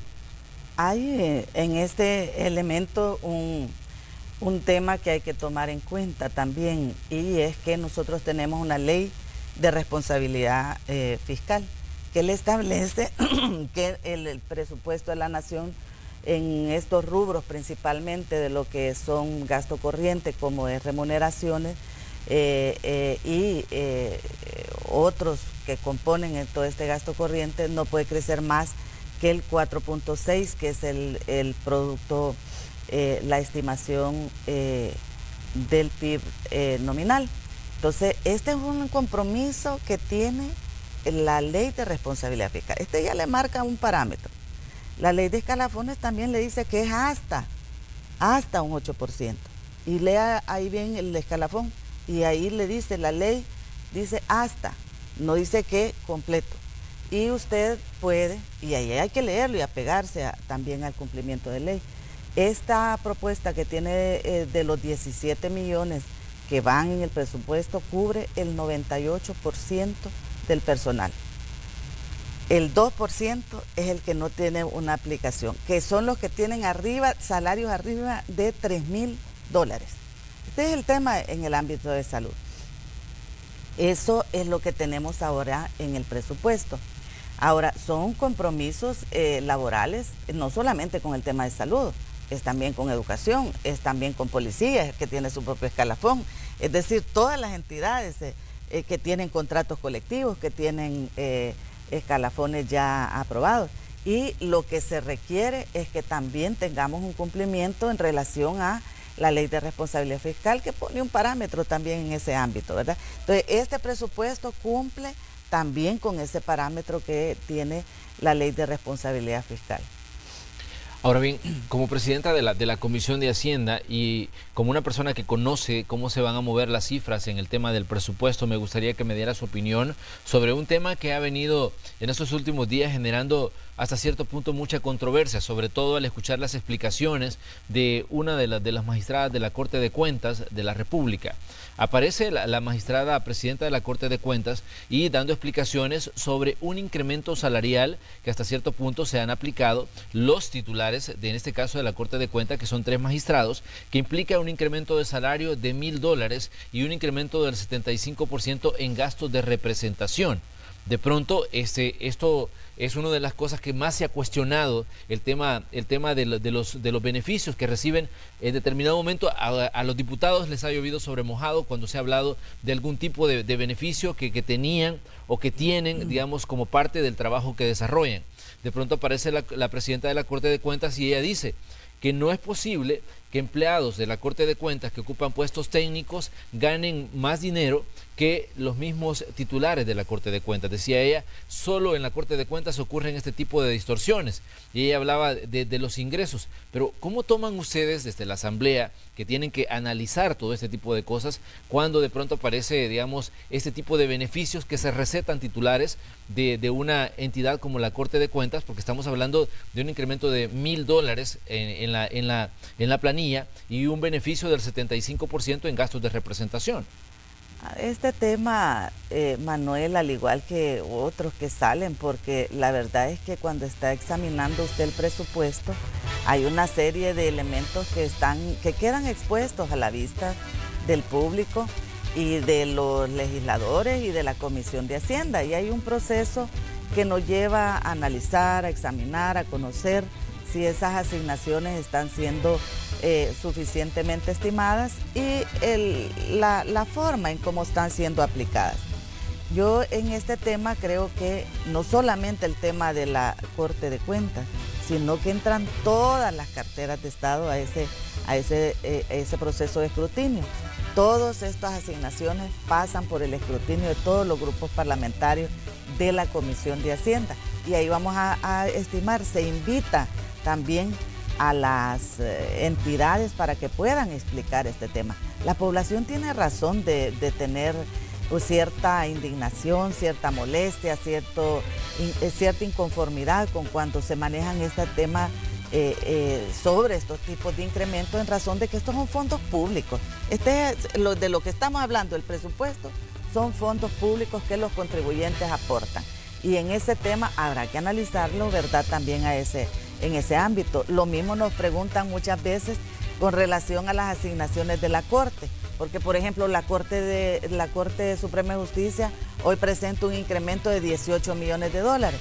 Y a usted también, como yo, ha escuchado muchas veces que también se hacen asignaciones de bonos, se hacen asignaciones de otro tipo, que la población también muestra cierta inconformidad. Nosotros vamos a examinar, Manuel, este presupuesto en todas sus partes, no solamente lo de una entidad, sino lo de todas las entidades a las cuales se le están haciendo estas asignaciones, y habrá que examinar si este tipo de asignaciones tienen o cuentan o no con la aprobación del resto de grupos parlamentarios. Pero si yo le pregunto a usted como diputada por el partido FMLN y como presidenta de la Comisión de Hacienda, usted a título personal, ¿está de acuerdo con este tipo de beneficios que de pronto los titulares de una entidad se receten de esta forma y que lo expliquen de forma tan fría? Al decir, bueno, es que mire, los magistrados de la Corte de Cuentas ganamos 3.667 dólares, pero hay técnicos que ganan 3.607. Entonces, y dice ella, no puede ser posible que un técnico gane más que un titular, y es por eso que nosotros estamos siendo coherentes a la hora de presentar este proyecto y decir, nos recetamos $1.000 de incremento salarial y 75% en gastos de representación. De acuerdo a algunos estudios que se han hecho, estas personas estarían ganando un estimado casi de $7.000 al mes. También ella señaló, y en eso me llamó mucho la atención, Manuel, que a mí también me sorprendió un poco esa aseveración que decía, de que ella prefería comentar con transparencia, ¿verdad?, cuál era la situación de los salarios en la Corte de Cuentas y no presumir, digamos, como ignorancia en el ámbito. Ella lo estaba señalando, dice, yo estoy siendo muy transparente en ese tema. Yo creo que ella va a tener la oportunidad de explicar esa situación cuando invitemos a los delegados de la Corte de Cuentas al seno de la comisión, y que nos puede explicar cómo es esa situación en el tema de salario dentro de la Corte de Cuentas. Yo esperaría la explicación que ella personalmente, en el caso cuando sea invitada a la comisión, tendrá que manifestar. Ahí ustedes tomarían posición. Claro, porque hay que conocer en detalle cuál es el planteamiento que ellos han hecho, no solamente en el caso particular, porque hoy la Corte de Cuentas tiene una asignación de 2.5 millones de dólares que va a reforzar el presupuesto del 2018. Entonces vamos a ver cómo está planteada esas asignaciones que son parte de los incrementos que lleva esta cartera del Estado. Pero si usted tiene que hacer una evaluación como institución de la Corte de Cuentas, ¿están ustedes en el FMLN satisfechos del trabajo que se hace en esa entidad? Que se ha mencionado mucho y que se ha dicho que hasta cierto punto ha actuado con cierta pasividad en una gran cantidad de casos. Bueno, la Corte de Cuentas es una entidad que siempre está en el escrutinio público de todos los salvadoreños y las salvadoreñas. Y todos pensamos que hay una oportunidad de mejora de tal manera de que estas entidades puedan cumplirle a la ciudadanía, garantizándole la debida aplicación de todos los instrumentos legales que nos permitan una efectiva ejecución de los fondos públicos en base a la transparencia, la racionalidad del uso de los recursos, también de una forma que cumple con todas las disposiciones de ley. Muy bien. Le recordamos a usted que estamos conversando con la presidenta de la Comisión de Hacienda de la Asamblea Legislativa, la diputada por el FMLN, Yancy Urbina, pero también tenemos información en desarrollo a esta hora. Tenemos a nuestro compañero Gerardo Borja que nos informa. Gerardo, antes de ir a una pausa comercial, vamos a ir contigo. ¿Qué nos cuentas? Gracias, compañeros. Seguimos acá pendientes en la 29 Avenida Norte en la colonia Sacamil, donde ya en este momento se está habilitando el paso vehicular en ambos sentidos, tanto las personas que van hacia Ayutustepeque como las personas que van buscando la Universidad Nacional. Tómalo en cuenta, amigo conductor, ya puede transitar por esta zona sin mayores complicaciones. De momento, pues se va a generar carga vehicular, pero era debido al cierre que se encontraba por habitantes de la zona por la colocación de la antena. Así la información, compañeros en el estudio, les regreso la señal. Gracias, Gerardo. Continuamos haciendo pues alguna revisión rápida de todo lo que implica el tráfico, porque en Hechos AM pues esa es una de nuestras especialidades, darle a usted un panorama de cómo va a encontrar las calles, de qué panorama se va a encontrar en este día viernes. Ahora sí vamos a la pausa y regresamos con más de nuestra entrevista en esta conversación con la presidenta de la Comisión de Hacienda.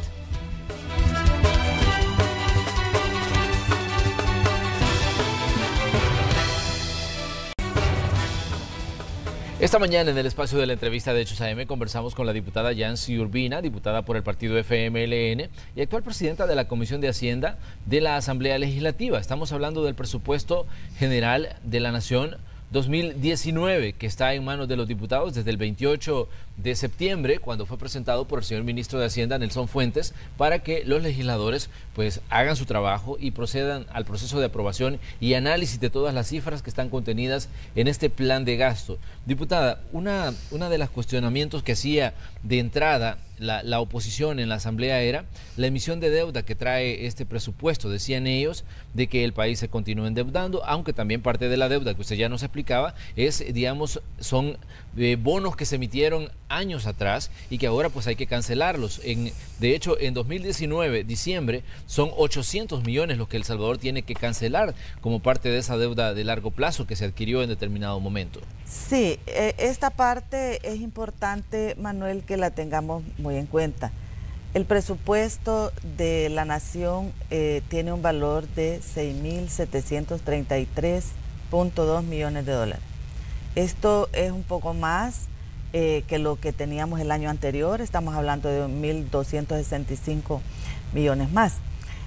¿Dónde están esas brechas que tenemos hoy como país? ¿Por qué se incrementa? ¿Dónde están esas brechas que tenemos también de financiamiento? Porque el presupuesto es claro en el sentido de decir, mire, hay una brecha de 1.407 millones de dólares que hay que cubrir. ¿Por qué se hace esa brecha? ¿En qué consiste? ¿Dónde está contenido esos 1.407 millones? En primer lugar, hay 800 millones que son eurobonos que hay que pagar el próximo año, que es parte de la deuda. En segundo lugar, hay ciertos compromisos que se van adquiriendo, como es, por ejemplo, el incremento en pensiones. ¿Cuánto incrementa pensiones? 88 millones de dólares. ¿Cuánto incrementa para este año también el pago del IPFA? Porque ahora, a partir de todas las sentencias que también se han emitido de la sala, usted conoce de que eso hay que cargarlo al presupuesto general de la Nación, 23 millones de dólares, que además hay que colocar para el IPFA. Hay recursos que ya no vamos a percibir a partir del año 2019, que también se suman a estos déficits. Por ejemplo, la declaratoria de inconstitucionalidad, el 762, 763, 764, tiene grandes implicaciones en los recursos que no vamos a percibir el próximo año, Manuel. Por ejemplo, 764 es la ley del impuesto a operaciones financieras. 87 millones que no van a llegar. ¿Por qué? Porque la sala lo declaró inconstitucional por vicios de forma. ¿Qué quiere decir estos vicios de forma? Que no se discutió suficiente, que los diputados no tuvieron suficiente tiempo para analizarlo, discutirlo, emitir opiniones. Eso fue en el año 2014, cuando se aprueba. Y dice, bueno, lo deja sin efecto a partir del año 2019. Está vigente hasta el 2018.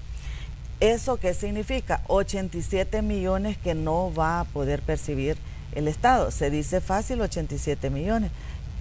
¿Cuánto cuesta el paquete escolar? 73 millones. ¿Cuánto cuesta? ¿Cuánto es el presupuesto de la Fiscalía? 78 millones de dólares. Es decir, cuando usted dice esos 87 millones de dólares no los voy a dejar de percibir, se suman a la brecha de lo que usted ya no va a contar. No solamente es el gasto, es lo que usted deja de percibir. Y ahí también en ese ámbito se incluye lo de los precios de transferencia. La estimación más conservadora nos indica que 25 millones de dólares en eso no van a hacerse llegar al ingreso del fisco, que fue parte también de estas inconstitucionalidades. Las facultades de publicar, las facultades de fiscalizar, las facultades que tiene la administración tributaria también se ven afectadas en ese ámbito.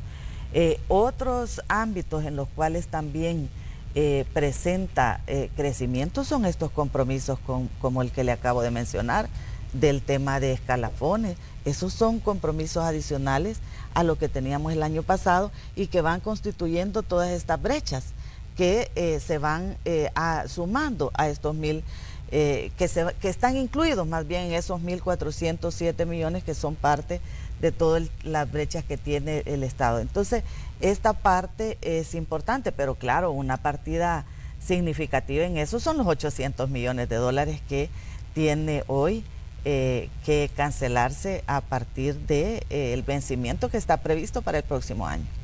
Diputada, pero ¿no considera usted que en determinado momento también El Salvador es uno de los países donde se gasta más de lo que ingresa y es por eso que se tiene que balancear con deuda, digamos, los gastos para el funcionamiento del Estado? Todos los países, vamos a ver esto, Manuel, si usted examina cuál es el comportamiento de todos los países del mundo, se asombraría de que la mayor parte de los países tienen déficit fiscales. No somos el único país, esa es la primera de las cosas.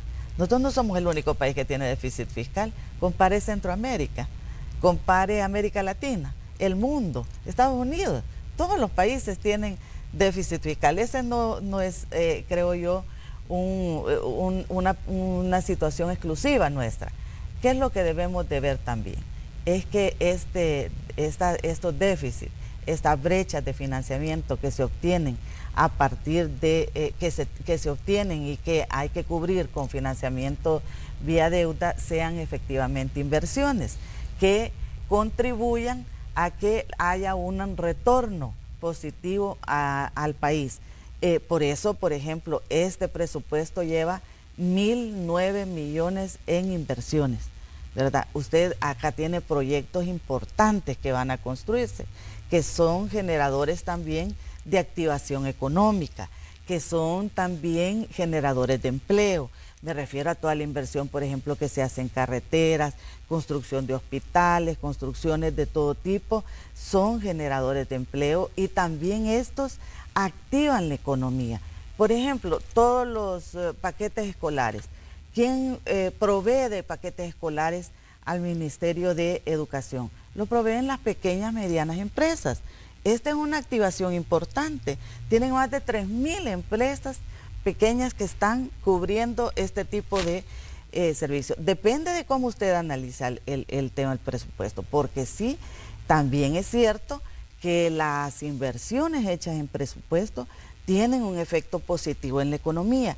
Y también los estudiosos de la economía le dicen de que recortar también la inversión y recortar también el gasto tiene también afectaciones negativas en la economía, en el desempeño del crecimiento económico. Entonces, lo que queremos ver es también desarrollemos el presupuesto como un instrumento que puede contribuir a la activación económica. Eso pasa por una muy buena selección de inversiones. Ahí es donde usted tiene, y el público también lo tiene, tiene razón en el sentido de ver cuánto vamos a cargar al rubro de remuneraciones, cuánto cargamos al rubro de inversiones, cuánto está destinado a programas sociales, porque una cosa que no hemos hablado hoy es el beneficio que tiene también el presupuesto en la población, en los ciudadanos, en las ciudadanas. Usted hoy está planteándose el acceso gratuito y efectivo en el tema de educación. Pero hay es diferentes... decir, puede tener diferentes lecturas también el presupuesto. Pero hay diferentes puntos también de las soluciones que se pueden ofrecer para mejorar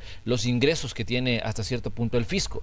Por un lado, leíamos estudios del Fondo Monetario Internacional que dice, señores, hay que incrementarle 2 puntos al impuesto al valor agregado. Esa es una de las soluciones. Focalicen el tema de los subsidios. Estas son, digamos, algunas de las fórmulas que ofrece el organismo como el Fondo Monetario Internacional. Sí. Pero por otro lado también podemos recordar declaraciones que daban ministros como Carlos Cáceres, quien estuvo durante un buen tiempo en la cartera de Hacienda, que decía también que era necesario combatir con mayor fuerza la evasión y la elusión fiscal. Entonces, ¿qué se está haciendo, digamos, en la Asamblea y cuáles considera usted podría ser la solución, digamos, que menos impacto tenga en el ciudadano? Porque si hablamos definitivamente de aplicar una fórmula de incrementar la carga impositiva, eso repercute directamente en la vida del país. Pero también es una realidad que El Salvador está perdiendo miles de millones de dólares en impuestos que no están siendo pagados. Ese tema me parece a mí muy importante. Si usted me pregunta a mí cuáles son las rutas que, en mi opinión, debemos explorar y debemos avanzar significativamente en el combate a la evasión y la elusión. Ese para mí es una ruta importantísima. El último de los informes que presentó el ministro Cáceres hace unos meses estimaba en 750 millones la evasión en el tema de IVA. A propósito de eso, hay una propuesta en la Asamblea Legislativa de aprobar una inversión en 30 millones de dólares para la implementación de la facturación electrónica. Este es un instrumento importantísimo que hasta el BID tiene un compromiso con esto también, con el país, de financiar con 30 millones de dólares la puesta en vigencia de eso. ¿Qué significa? Que la factura electrónica en breve es que el establecimiento comercial emite la factura, esa información automáticamente está registrada en Hacienda. Esto que nos va a permitir justamente mejorar la recaudación y asegurar que hay un mayor control a ese tipo de prácticas de evasión del impuesto, porque muchos lo cobran pero no lo enteran al fisco. Y en eso estamos buscando la implementación. Ese es un gasto que es inversión, que viene a invertir 30 millones de dólares, pero que nos reportaban que en el primer año de implementación le puede tener un retorno de hasta más de 200 millones de dólares, casi 270 millones de dólares. Entonces, ¿eso qué le va a implicar? Esa es una ruta importante, Manuel, para mí, que debemos de aprobar. En la semana anterior hemos estado discutiendo, esta misma semana también en la Asamblea, en la Comisión de Hacienda, la aprobación de este préstamo. Yo espero que los grupos parlamentarios definan su aprobación a este importante proyecto. Prácticamente todos los partidos han definido, excepto Arena. Estamos esperando que den su aprobación porque, como usted bien lo señala, son 56 votos los que se requieren. Para eso necesitamos que el grupo parlamentario de Arena dé sus votos para poder aprobar este proyecto para la implementación de la facturación electrónica, que es un instrumento para luchar contra la evasión. Es un instrumento tecnológico muy importante. Debemos de dar el paso como país. Hace un par de semanas vi las noticias de que lo había implementado Panamá. El mundo está corriendo a este tipo de instrumentos que pueden hacernos más efectivos y que nos pueden asegurar también mejorar nuestros ingresos en eso.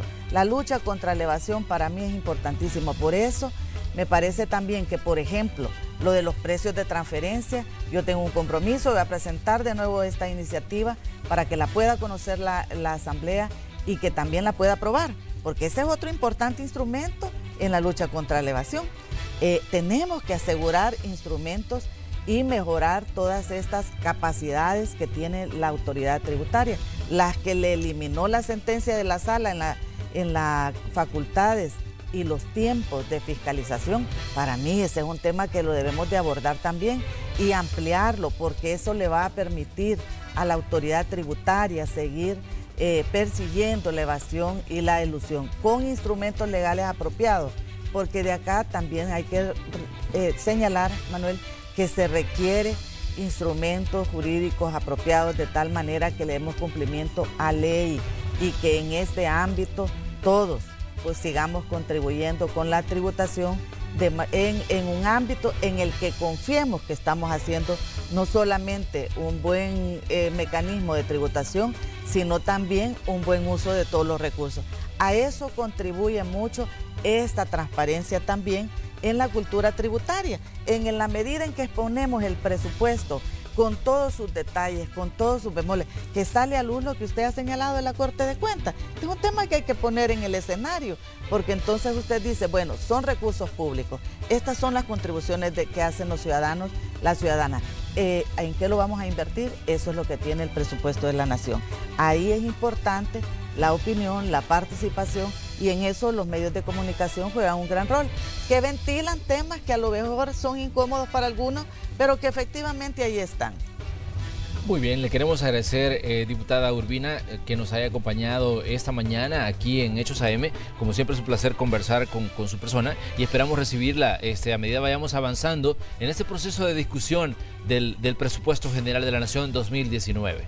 Muchas gracias, Manuel. Efectivamente vamos a estar atentas a su invitación y un gusto estar con usted y muchas gracias a la amable audiencia.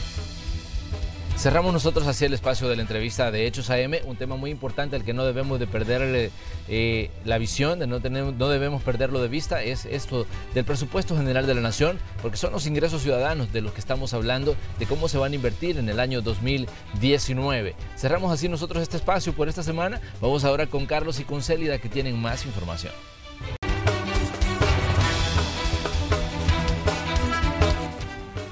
Bien, gracias por continuar con nosotros. Célida, nuestros equipos, mientras Manuel Burgos ha estado en la entrevista, se han continuado desplazando en diferentes sectores para ubicarse en este momento en lugares específicos y traernos desde ahí sus reportes. Por eso le vamos a dar paso a Quique López a continuación. Así es, nos estamos enlazando con varios de nuestros equipos que se han desplazado hasta diferentes arterias y estamos verificando tráfico vehicular y también otras noticias. Adelante, Enrique.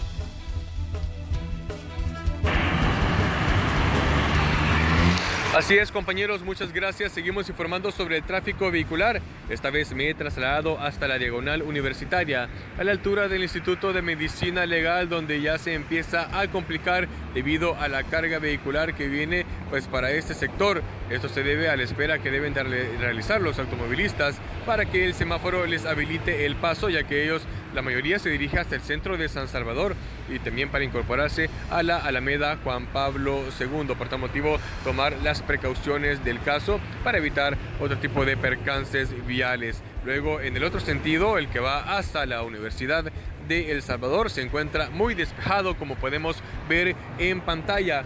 Por tal motivo, esta se convierte en una excelente vía de acceso para poder llegar hasta la calle San Antonio Abad, incluso hasta el Boulevard de los Héroes. También, compañeros, les mostraré el tráfico sobre la prolongación del Boulevard Tutunichapa.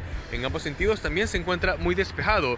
Los conductores que van hacia Redondel Don Rúa, como los que se dirigen a la intersección de la 25 Avenida Norte, no se reporta mayor tipo de complicación.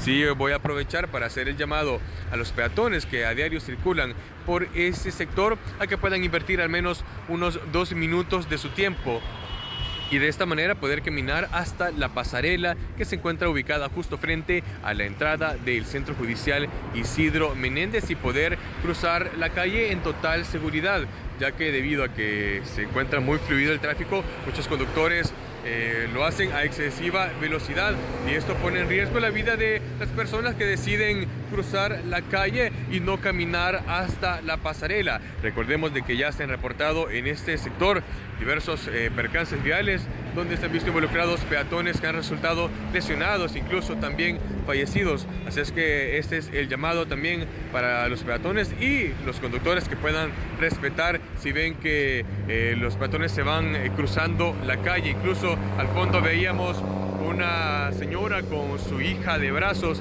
y en vez de caminar hasta la pasarela, pues ha decidido hacerlo de esta manera que hasta cierto punto es irresponsable. Así es que, compañeros, ya está el llamado y también las imágenes sobre el comportamiento del tráfico vehicular en este sector.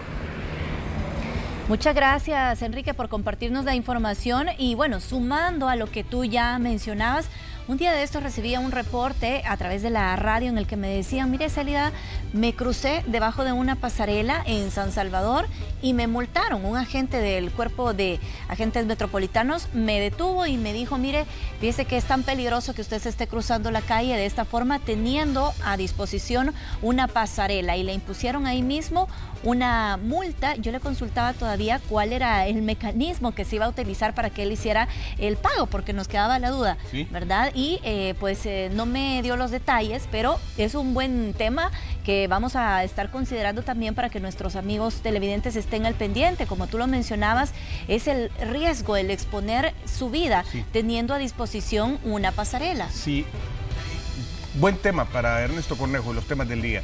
Vamos ahora con la señal que genera nuestra compañera nuevamente, Ileana Leiva, desde la 25 Avenida Sur. Vemos tráfico muy lento circulando a tus espaldas, Ileana. Ya nos vas a contar cuál es el panorama del tráfico y, claro, del cielo también, cómo luce. Ileana, nuevamente, buenos días. Así es, Carlos, estamos específicamente en la intersección de la 25 Avenida Sur y la calle Gerardo Barrios, y como ven es bastante pesado el tráfico que hay en esta zona. Recordemos que todos estos vienen de la zona de la colonia Montserrat, también de San Jacinto, y vienen a parar acá en esta intersección, donde también encontramos a los quienes vienen desde la zona de la Universidad de El Salvador, de la Sacamil, la zona de los hospitales, y el tráfico está bastante complicado, sobre todo en este sentido, ya que ellos igualmente van buscando la zona de la Montserrat o San Jacinto y toda esa zona, ya sabemos, de la Vistahermosa, que también tiende a complicarse, que también la utilizan como una ruta alterna para subir hacia el Paso del Jaguar. Aquí está el centro comercial también, y aquí hay muchos vehículos que pues vienen a este lugar y que acá viene a ser una zona muy transitada. También están los que vienen de la calle Gerardo Barrio y van hacia la Cucumacayán. Vemos que acá sí está un poco más fluido. Sin embargo, si digamos ellos se dirigen en el sentido contrario, digamos van para el centro de San Salvador, y ahí pues el tráfico también está bastante complicado. Esto es parte del panorama, compañeros. Bien, ¿y los cielos cómo lucen, Ileana? Alcanzamos... Hoy, fíjate que un día de estos le pedíamos a Juancito, que ahí anda con vos, por cierto, saludo a Juancito y saludo a Chambita Pinto, que está con la microonda, que nos mostrara el volcán de San Salvador, y era imposible, no se miraba, estaba completamente cerrado. ¿Será que tenemos el mismo panorama hoy? Juancito, tú te ubicarás ahí hacia el norte, hacia el norponiente, donde está el volcán de San Salvador. Lo podés ubicar y si no, pues bueno, al menos ver cómo está. Fíjate que a pesar que ahorita está bastante despejado, como ha estado estos días, la verdad que ahorita no tenemos un panorama muy claro acá para poder mostrarles el volcán. Sin embargo, sí está bastante despejado, y ya como desde temprano veíamos, ya el sol estaba queriendo salir, y a pesar de que hace como una media hora donde nosotros nos encontrábamos, se registraron algunas... un poco de lluvia, digamos, pero a esta hora ya el panorama está un poco más despejado. Bueno, vamos a ver si mejora a medida avanzamos en el día. Saludos a Chambita, Juancito, y a vos también, Ileana. Te vemos dentro de poco aquí en la estación. Gracias, yo les doy sus saludos. Bueno. Muchas gracias a ti, Ileana, buen día. Vamos a enlazarnos con otro de nuestros equipos. Saludamos y también le damos la bienvenida a esta emisión a Antonio Valladares, que ya nos tiene su reporte. Adelante.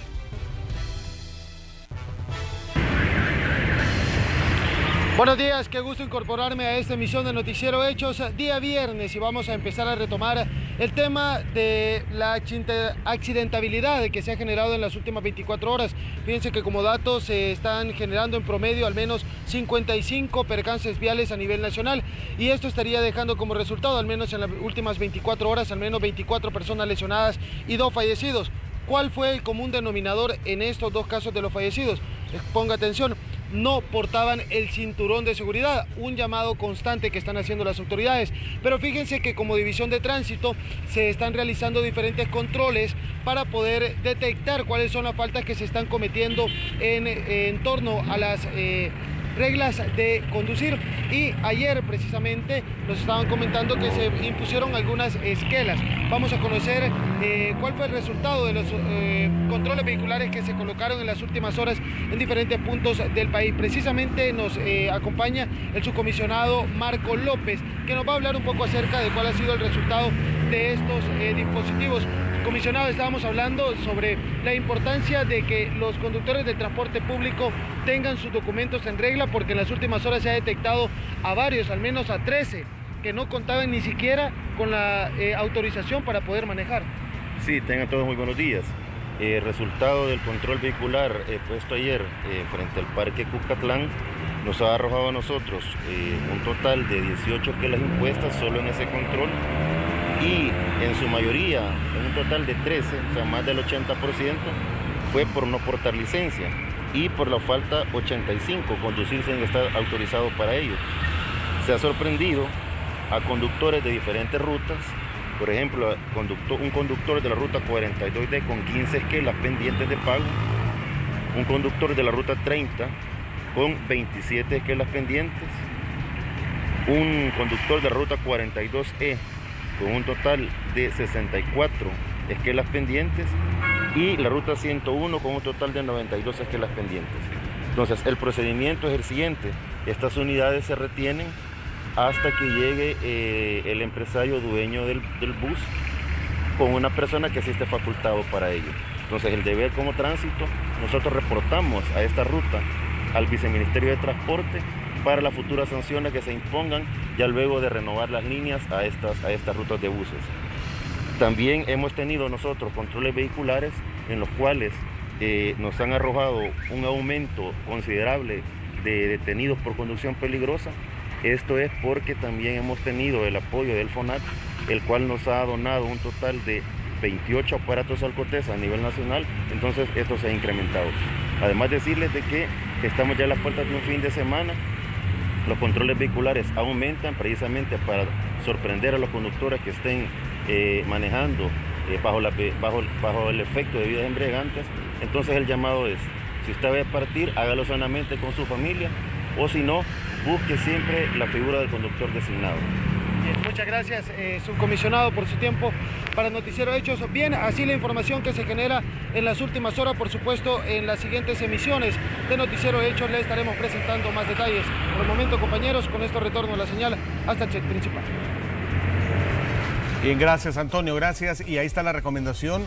Si va a salir a departir, hoy es viernes, si va a salir con los amigotes, con los cheros, tiene una reunión por la manera que sea, y va a tomar, se va a echar sus cervecitas, sus tragos, mire, evítese problemas, porque de veras, bueno, aparte de evitarse problemas, Célida, cree la conciencia usted que está poniendo en riesgo su vida, la vida de los que lo acompañan y de las demás personas. Pero si eso no es suficiente, piense también en todo lo que acarrea una estadía de corto plazo, unas 72 horas en Bartolinas, y después otras 72 horas tal vez si usted dio positivo a la hora de soplar, y bueno, es mucho problema. Y hoy hay tanta facilidad, Carlos, ahí están los taxis, Uber, hay cualquier forma para que usted se pueda desplazar con seguridad y evitando cualquier accidente que, bueno, los días del lunes por lo general venimos reportando la cantidad de accidentes de tránsito que se dan durante el fin de semana. Esta semana comenzamos con un conductor que se le prolongó el fin de semana hasta el lunes en la madrugada, y ve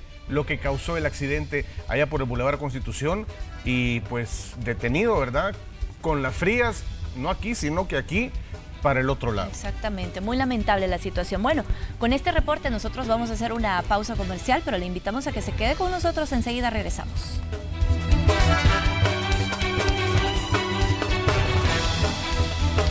Total de prevención del cáncer de mama, es decir, una persona que ya genéticamente tiene alguna predisposición, muy probablemente va a tener cáncer. Lo que sí se puede hacer es detectarlo de manera temprana, y esto facilita cualquier proceso, cualquier tratamiento que se vaya a realizar. Esto es lo importante. Exactamente. Así que le invitamos a usted a que escuche el llamado a la solidaridad y que escuche también el llamado a la detección temprana de esto, y guardar y preservar su salud, que creo yo que es lo más importante. Vamos a hablar de otras situaciones y que ocurren en esos días. A un mes de que se realice el Carnaval de San Miguel, las autoridades municipales presentaron a las candidatas a disputar la corona de las fiestas, actividad que da inicio a la celebración en honor a la Virgen de la Paz. Nelson Quinteros estuvo ahí y nos tiene los detalles de esta gran fiesta que genera mucha expectación no solo en El Salvador, sino también a nivel internacional. La belleza e inteligencia de las mujeres migueleñas se apreció en la presentación de las candidatas que se disputarán en la corona de las fiestas patronales en honor a la Virgen de la Paz en San Miguel. Soy Judith Ventura, tengo 21 años de edad, estudio licenciatura en enfermería y represento al cantón Nacatán. En total serán 27 señoritas de diversos barrios, colonias y del área rural las que competirán en el 60º Carnaval Internacional de la Perla de Oriente. La presentación del carnaval es un símbolo también de la belleza salvadoreña, porque una vez que la reina es electa, es invitada posteriormente a muchos países a poder participar. Miguel Pereira aseguró que con la presentación de las candidatas se da el banderillazo de salida para que dé inicio a la celebración de los 60 años del carnaval, apostándole a la seguridad, novedad y al orden. El carnaval lo hemos caracterizado en 3 estrategias importantes: un carnaval seguro, un carnaval novedoso, seguro, ordenado y novedoso. Y dentro de esos 3 elementos sobrepasan los pilares del desarrollo de nuestro carnaval. Entonces, dentro de las novedades está el parque de juegos mecánicos. En el ámbito de la seguridad, quiero anunciar al pueblo salvadoreño y centroamericano que vamos a tener por primera vez un sistema de videovigilancia y luego un carnaval ordenado. Por supuesto que continuamos de la misma manera que el año pasado, que nos reservamos el derecho. Somos el único municipio que se reserva el derecho del ingreso de cualquier ciudadano al campo de juegos mecánicos. Las fiestas patronales de San Miguel contará con 2 campos de feria, juegos mecánicos, actividades religiosas y la plaza de toros. En cuanto al propio día, se espera la participación de al menos 68 orquestas nacionales y la presentación del artista internacional, que en este caso será Los Ángeles Azules. Nuevamente al Gran Carnaval Internacional de San Miguel, que es este 24 de noviembre, a partir de las 6 de la tarde iniciamos con nuestro desfile de correos, posteriormente se desarrollará la fiesta, ya tenemos todo el dispositivo de seguridad para atenderlo y que usted pueda llegar con su familia con total normalidad y tranquilidad.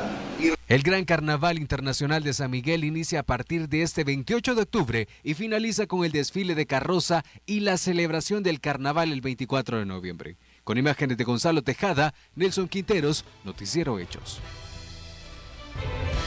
Y bueno, también queremos comentarle que la Secretaría de Inclusión Social a través del programa Ciudad Mujer estará realizando la primera Feria Nacional de Mujeres Emprendedoras, en la que un total de 75 mujeres expondrán y comercializarán productos variados y de gran calidad.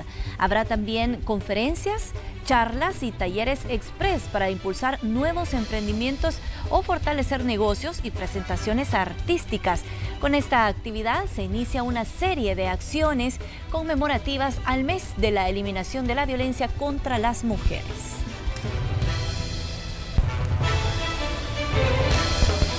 Bien, ahora vamos a enlazarnos con nuestro compañero Gerardo Borja, siempre está dando seguimiento a temas de tráfico, denuncias ciudadanas, por cierto. Gerardo, adelante. Gracias, compañeros. Me encuentro exactamente sobre la carretera troncal del norte. Estoy a unos pasos del famoso anillo periférico. Las imágenes que ustedes ven, las personas que vienen ingresando a Apopa y van en dirección hacia la zona norte, o de igual manera al otro lado de la vía, las personas que van buscando hacia el sector de La Rábida o San Salvador. Un panorama bastante tranquilo con el tráfico vehicular, por lo menos en este punto. Hay que tomar en cuenta que ya llegando aproximadamente al kilómetro 3,5, ahí por la residencial El Porvenir, en dirección a San Salvador, es donde se concentra la mayor carga vehicular y es donde disminuye la velocidad de los conductores por la congestión que se hace en ese punto. Vamos a girar un poco el panorama para que tengan ya el sentido ya entrando a Popa. Así la información, compañeros en los estudios, amigos televidentes, con estas imágenes desde la troncal del norte, el reporte del tráfico y les regreso a la señal. Muy bien, Gerardo, muchas gracias por compartirnos el reporte. Así estamos monitoreando diferentes arterias. ¿Cómo está el tráfico vehicular? Así es, todos los días le presentamos a usted un panorama de lo que se puede encontrar en las calles. Pero vamos a otros espacios que tenemos aquí en Hechos AM. Hoy, en Hechos RSE, el periodista Armando Godoy nos cuenta lo que está haciendo la empresa norteamericana que se dedica a la elaboración de ropa interior. Hablamos de Fruit of the Loom, que entre otras cosas impulsa un centro de formación profesional. Adelante, Armando, cuenta. Vamos a abordar de inmediato la temática para este día. Los lagos, playas, volcanes y la riqueza cultural del país serán expuestos a nivel iberoamericano en los próximos días. Y esto es gracias a una importante alianza que llevó a cabo el Ministerio de Turismo, un tour operador y Grupo Excelencia. Ernesto Cornejo nos tiene los detalles.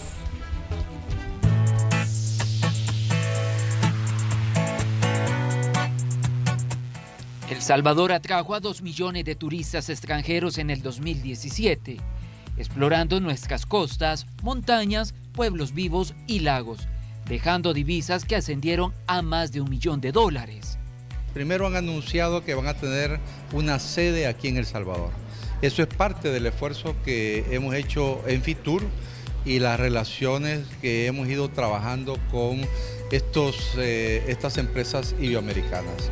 Y número 2, se ha firmado una alianza entre un empresario tour operador, una empresa que tiene 10 años de experiencia en El Salvador, y este Grupo Excelencia, con el objeto de trasladar experiencias en Centroamérica, en El Salvador, y generar una dinámica ciertamente interesante para seguir colocando nuestro país en las perspectivas a nivel internacional. La belleza del país y la calidez de nuestra gente pronto llegará a más personas a través de las páginas de las revistas y boletines de Grupo Excelencia, un editorial con presencia en Europa, Asia y Suramérica. Se trata de una alianza estratégica que busca ubicar a El Salvador en el mapa de los turistas. Una empresa quizá precursora en ideas y avanzada en la forma de ponerlas en práctica. En el año 1997 subimos a la web la primera revista completa dedicada al Caribe y América de la historia. Eso es un hito y es un hecho que nadie nos comprendía, porque decían que cómo íbamos a regalar una información de una región completa sin cobrar nada ni a nuestros lectores ni a nuestros anunciantes por estar allí. El posicionamiento es clave. En septiembre de este año, El Salvador bajó 14 escaños en el Índice Mundial de Competitividad Turística. La inseguridad y la economía le valieron las peores calificaciones en la región. Ocupamos actualmente la casilla 105 en la lista de 36 naciones. Las constantes advertencias de viajes emitidas por el gobierno de Estados Unidos también han incidido en estos resultados, pero el titular de esta cartera es optimista y sigue corriendo la voz. El Salvador es una nación de gente trabajadora, el país al que querrán volver una y otra vez. Al cierre del 2017, la afluencia superó todas las expectativas, al pasar de 5 a 9.5%. Nosotros vamos a superar las metas, por lo menos en los ingresos turísticos, arriba del 8%. En este momento vamos muy bien. Creemos que los ingresos turísticos y el número de visitantes se han colocado arriba del 10%. Esperamos que se mantenga. Sin embargo, la meta era el crecimiento del 8%. El gobierno le apuesta al turismo. Es por ello que ejecuta un plan maestro que busca potenciar las rutas que los lleva a los pueblos vivos. Atreverse a venir a El Salvador es la invitación. Con imágenes de Ever Ábalos, Ernesto Cornejo, Noticiero Hechos. Definitivamente atreverse a venir a El Salvador para muchos turistas es una situación que en determinado momento genera emoción y en otro punto genera dudas. Es importante la proyección que hacemos de El Salvador, porque con tantas cosas que se dicen del país, mucha gente dice tengo miedo de ir ahí, pero cuando vienen descubren que la vida transcurre igual que en cualquier otra parte del planeta. Son situaciones en las que también no dependen de los operadores turísticos que haya cosas malas en El Salvador, pero también es importante que proyectemos las cosas que son muy buenas, la riqueza cultural, la riqueza gastronómica, la riqueza natural que está ahí, y cuando esta gente viene y lo descubre, regresa. Sí, que es parecido a que te digan a vos, Manuel, te vas a ir de vacaciones a Irak. ¿Sí? ¿Te llamaría la atención? Quizás en determinado momento te lo pensás dos veces, pero claro, luego quizás descubrí que vas a ir a Siria de vacaciones. Bueno, Siria está en medio de un conflicto ahorita, creo que nadie quiere ir ahí, ¿no? Pero y chance también tal vez hay, y dirán, El Salvador está en un conflicto entre social, las maras terrible, social, ¿no? ¿verdad? Claro. Entonces a veces uno se deja llevar por los nombres de los países. Muchas veces te dicen a Cuba. por ejemplo, y la gente tiene una concepción hasta cierto punto errada. Claro. Que solo puedes descubrir estando en Cuba. China también en algún momento se ha mencionado. Hablaba hace poco con unas extranjeras que vinieron acá, era una jovencita y su madre, que dice que le dijeron vamos a ir a El Salvador. Y de pronto ellas pensaban, no vamos a poder salir, tenemos que estar solo en el hotel, tenemos que movernos en lugares que sean extremadamente seguros. Y ahora la jovencita se ha quedado residiendo aquí en El Salvador. Y me dice, me siento bien, he descubierto tantas oportunidades y tantas cosas buenas que tiene este país que pues ya no me quiero ir. Entonces, realmente creo que es importante que no juzguemos, en este caso, a las personas que nos sintonizan en el extranjero, que no juzguen al libro por la portada. El Salvador tiene mucho que ofrecer. Te ponía el ejemplo de Irak, de Siria y demás, que hay que ir a conocer, porque te vuelvo a decir Siria y me volviste a hacer así como que no. Pero bueno, la gente viene y se enamora de la cercanía de las cosas, de las playas, de la montaña, del clima, de la calidez de la gente, de la amabilidad del salvadoreño, que es siempre a flor de piel tiene el ayudar a su compatriota y también a los visitantes, a los extranjeros. Pero bueno, ese fue el tema del día. Así es, lugares maravillosos que podemos visitar acá en el territorio. Y bueno, se está desarrollando el turismo, aunque decimos falta algún recorrido por hacer, todavía puede ser mejor, pero se han dado pasos importantes. Así que se lo presentamos como temática del día para que usted también nos deje sus comentarios y así también ampliamos este tipo de temáticas. Vamos a una pausa, regresamos enseguida.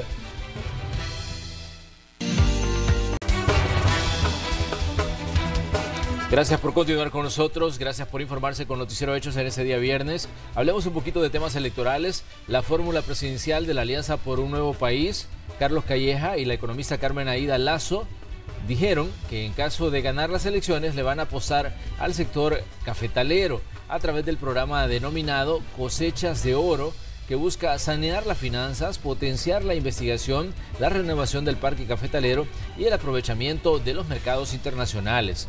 Cosechas de Oro pretende beneficiar, según esta fórmula, a los más de 23.600 productores de todo el país, de los cuales 17.000 son pequeños, quienes generan en conjunto 40.000 empleos directos.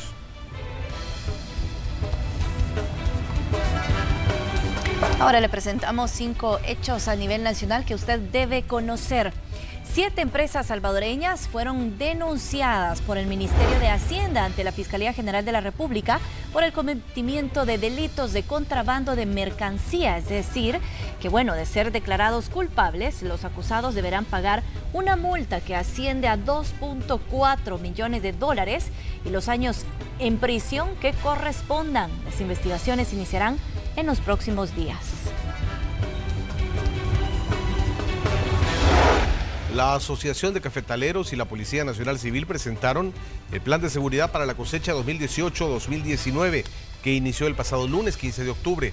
Según la policía, han detectado que grupos de pandillas están entregando planillas a los cafetaleros para que les paguen a miembros de estas estructuras, simulando ser parte de los cortadores.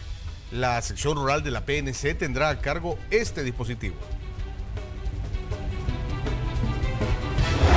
También le queremos contar que poco más de 15 esquelas fueron impuestas a conductores del transporte colectivo durante un control vehicular que realizaron las autoridades de la División de Tránsito en la Alameda Roosevelt de esta capital.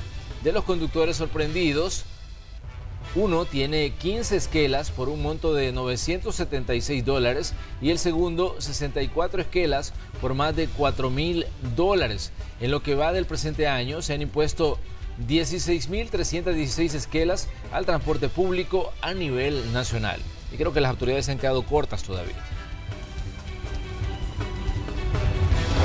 Bueno, también le contamos que se realizó el lanzamiento oficial de la revista bimensual llamada Pensándolo Bien, surgida como un proyecto editorial que busca ser un referente de reflexión de los principales problemas del país, especialmente en el ámbito político, económico y social. En el marco de su presentación se desarrolló un conversatorio político para analizar con distintos analistas sobre qué está en juego en las próximas elecciones presidenciales de 2019.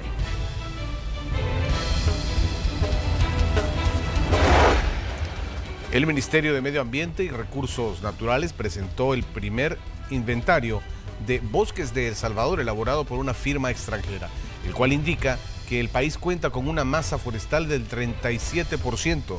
En el informe se destacan zonas con mayores áreas boscosas, siendo Chalatenango el departamento con mayores índices de boscosidad y Sonsonate con el menor. Además, este inventario permite identificar las condiciones en las que estos bosques se encuentran en la actualidad. Del entretenimiento. Así concluimos esta emisión de noticias. Gracias a usted por habernos acompañado. Feliz fin de semana.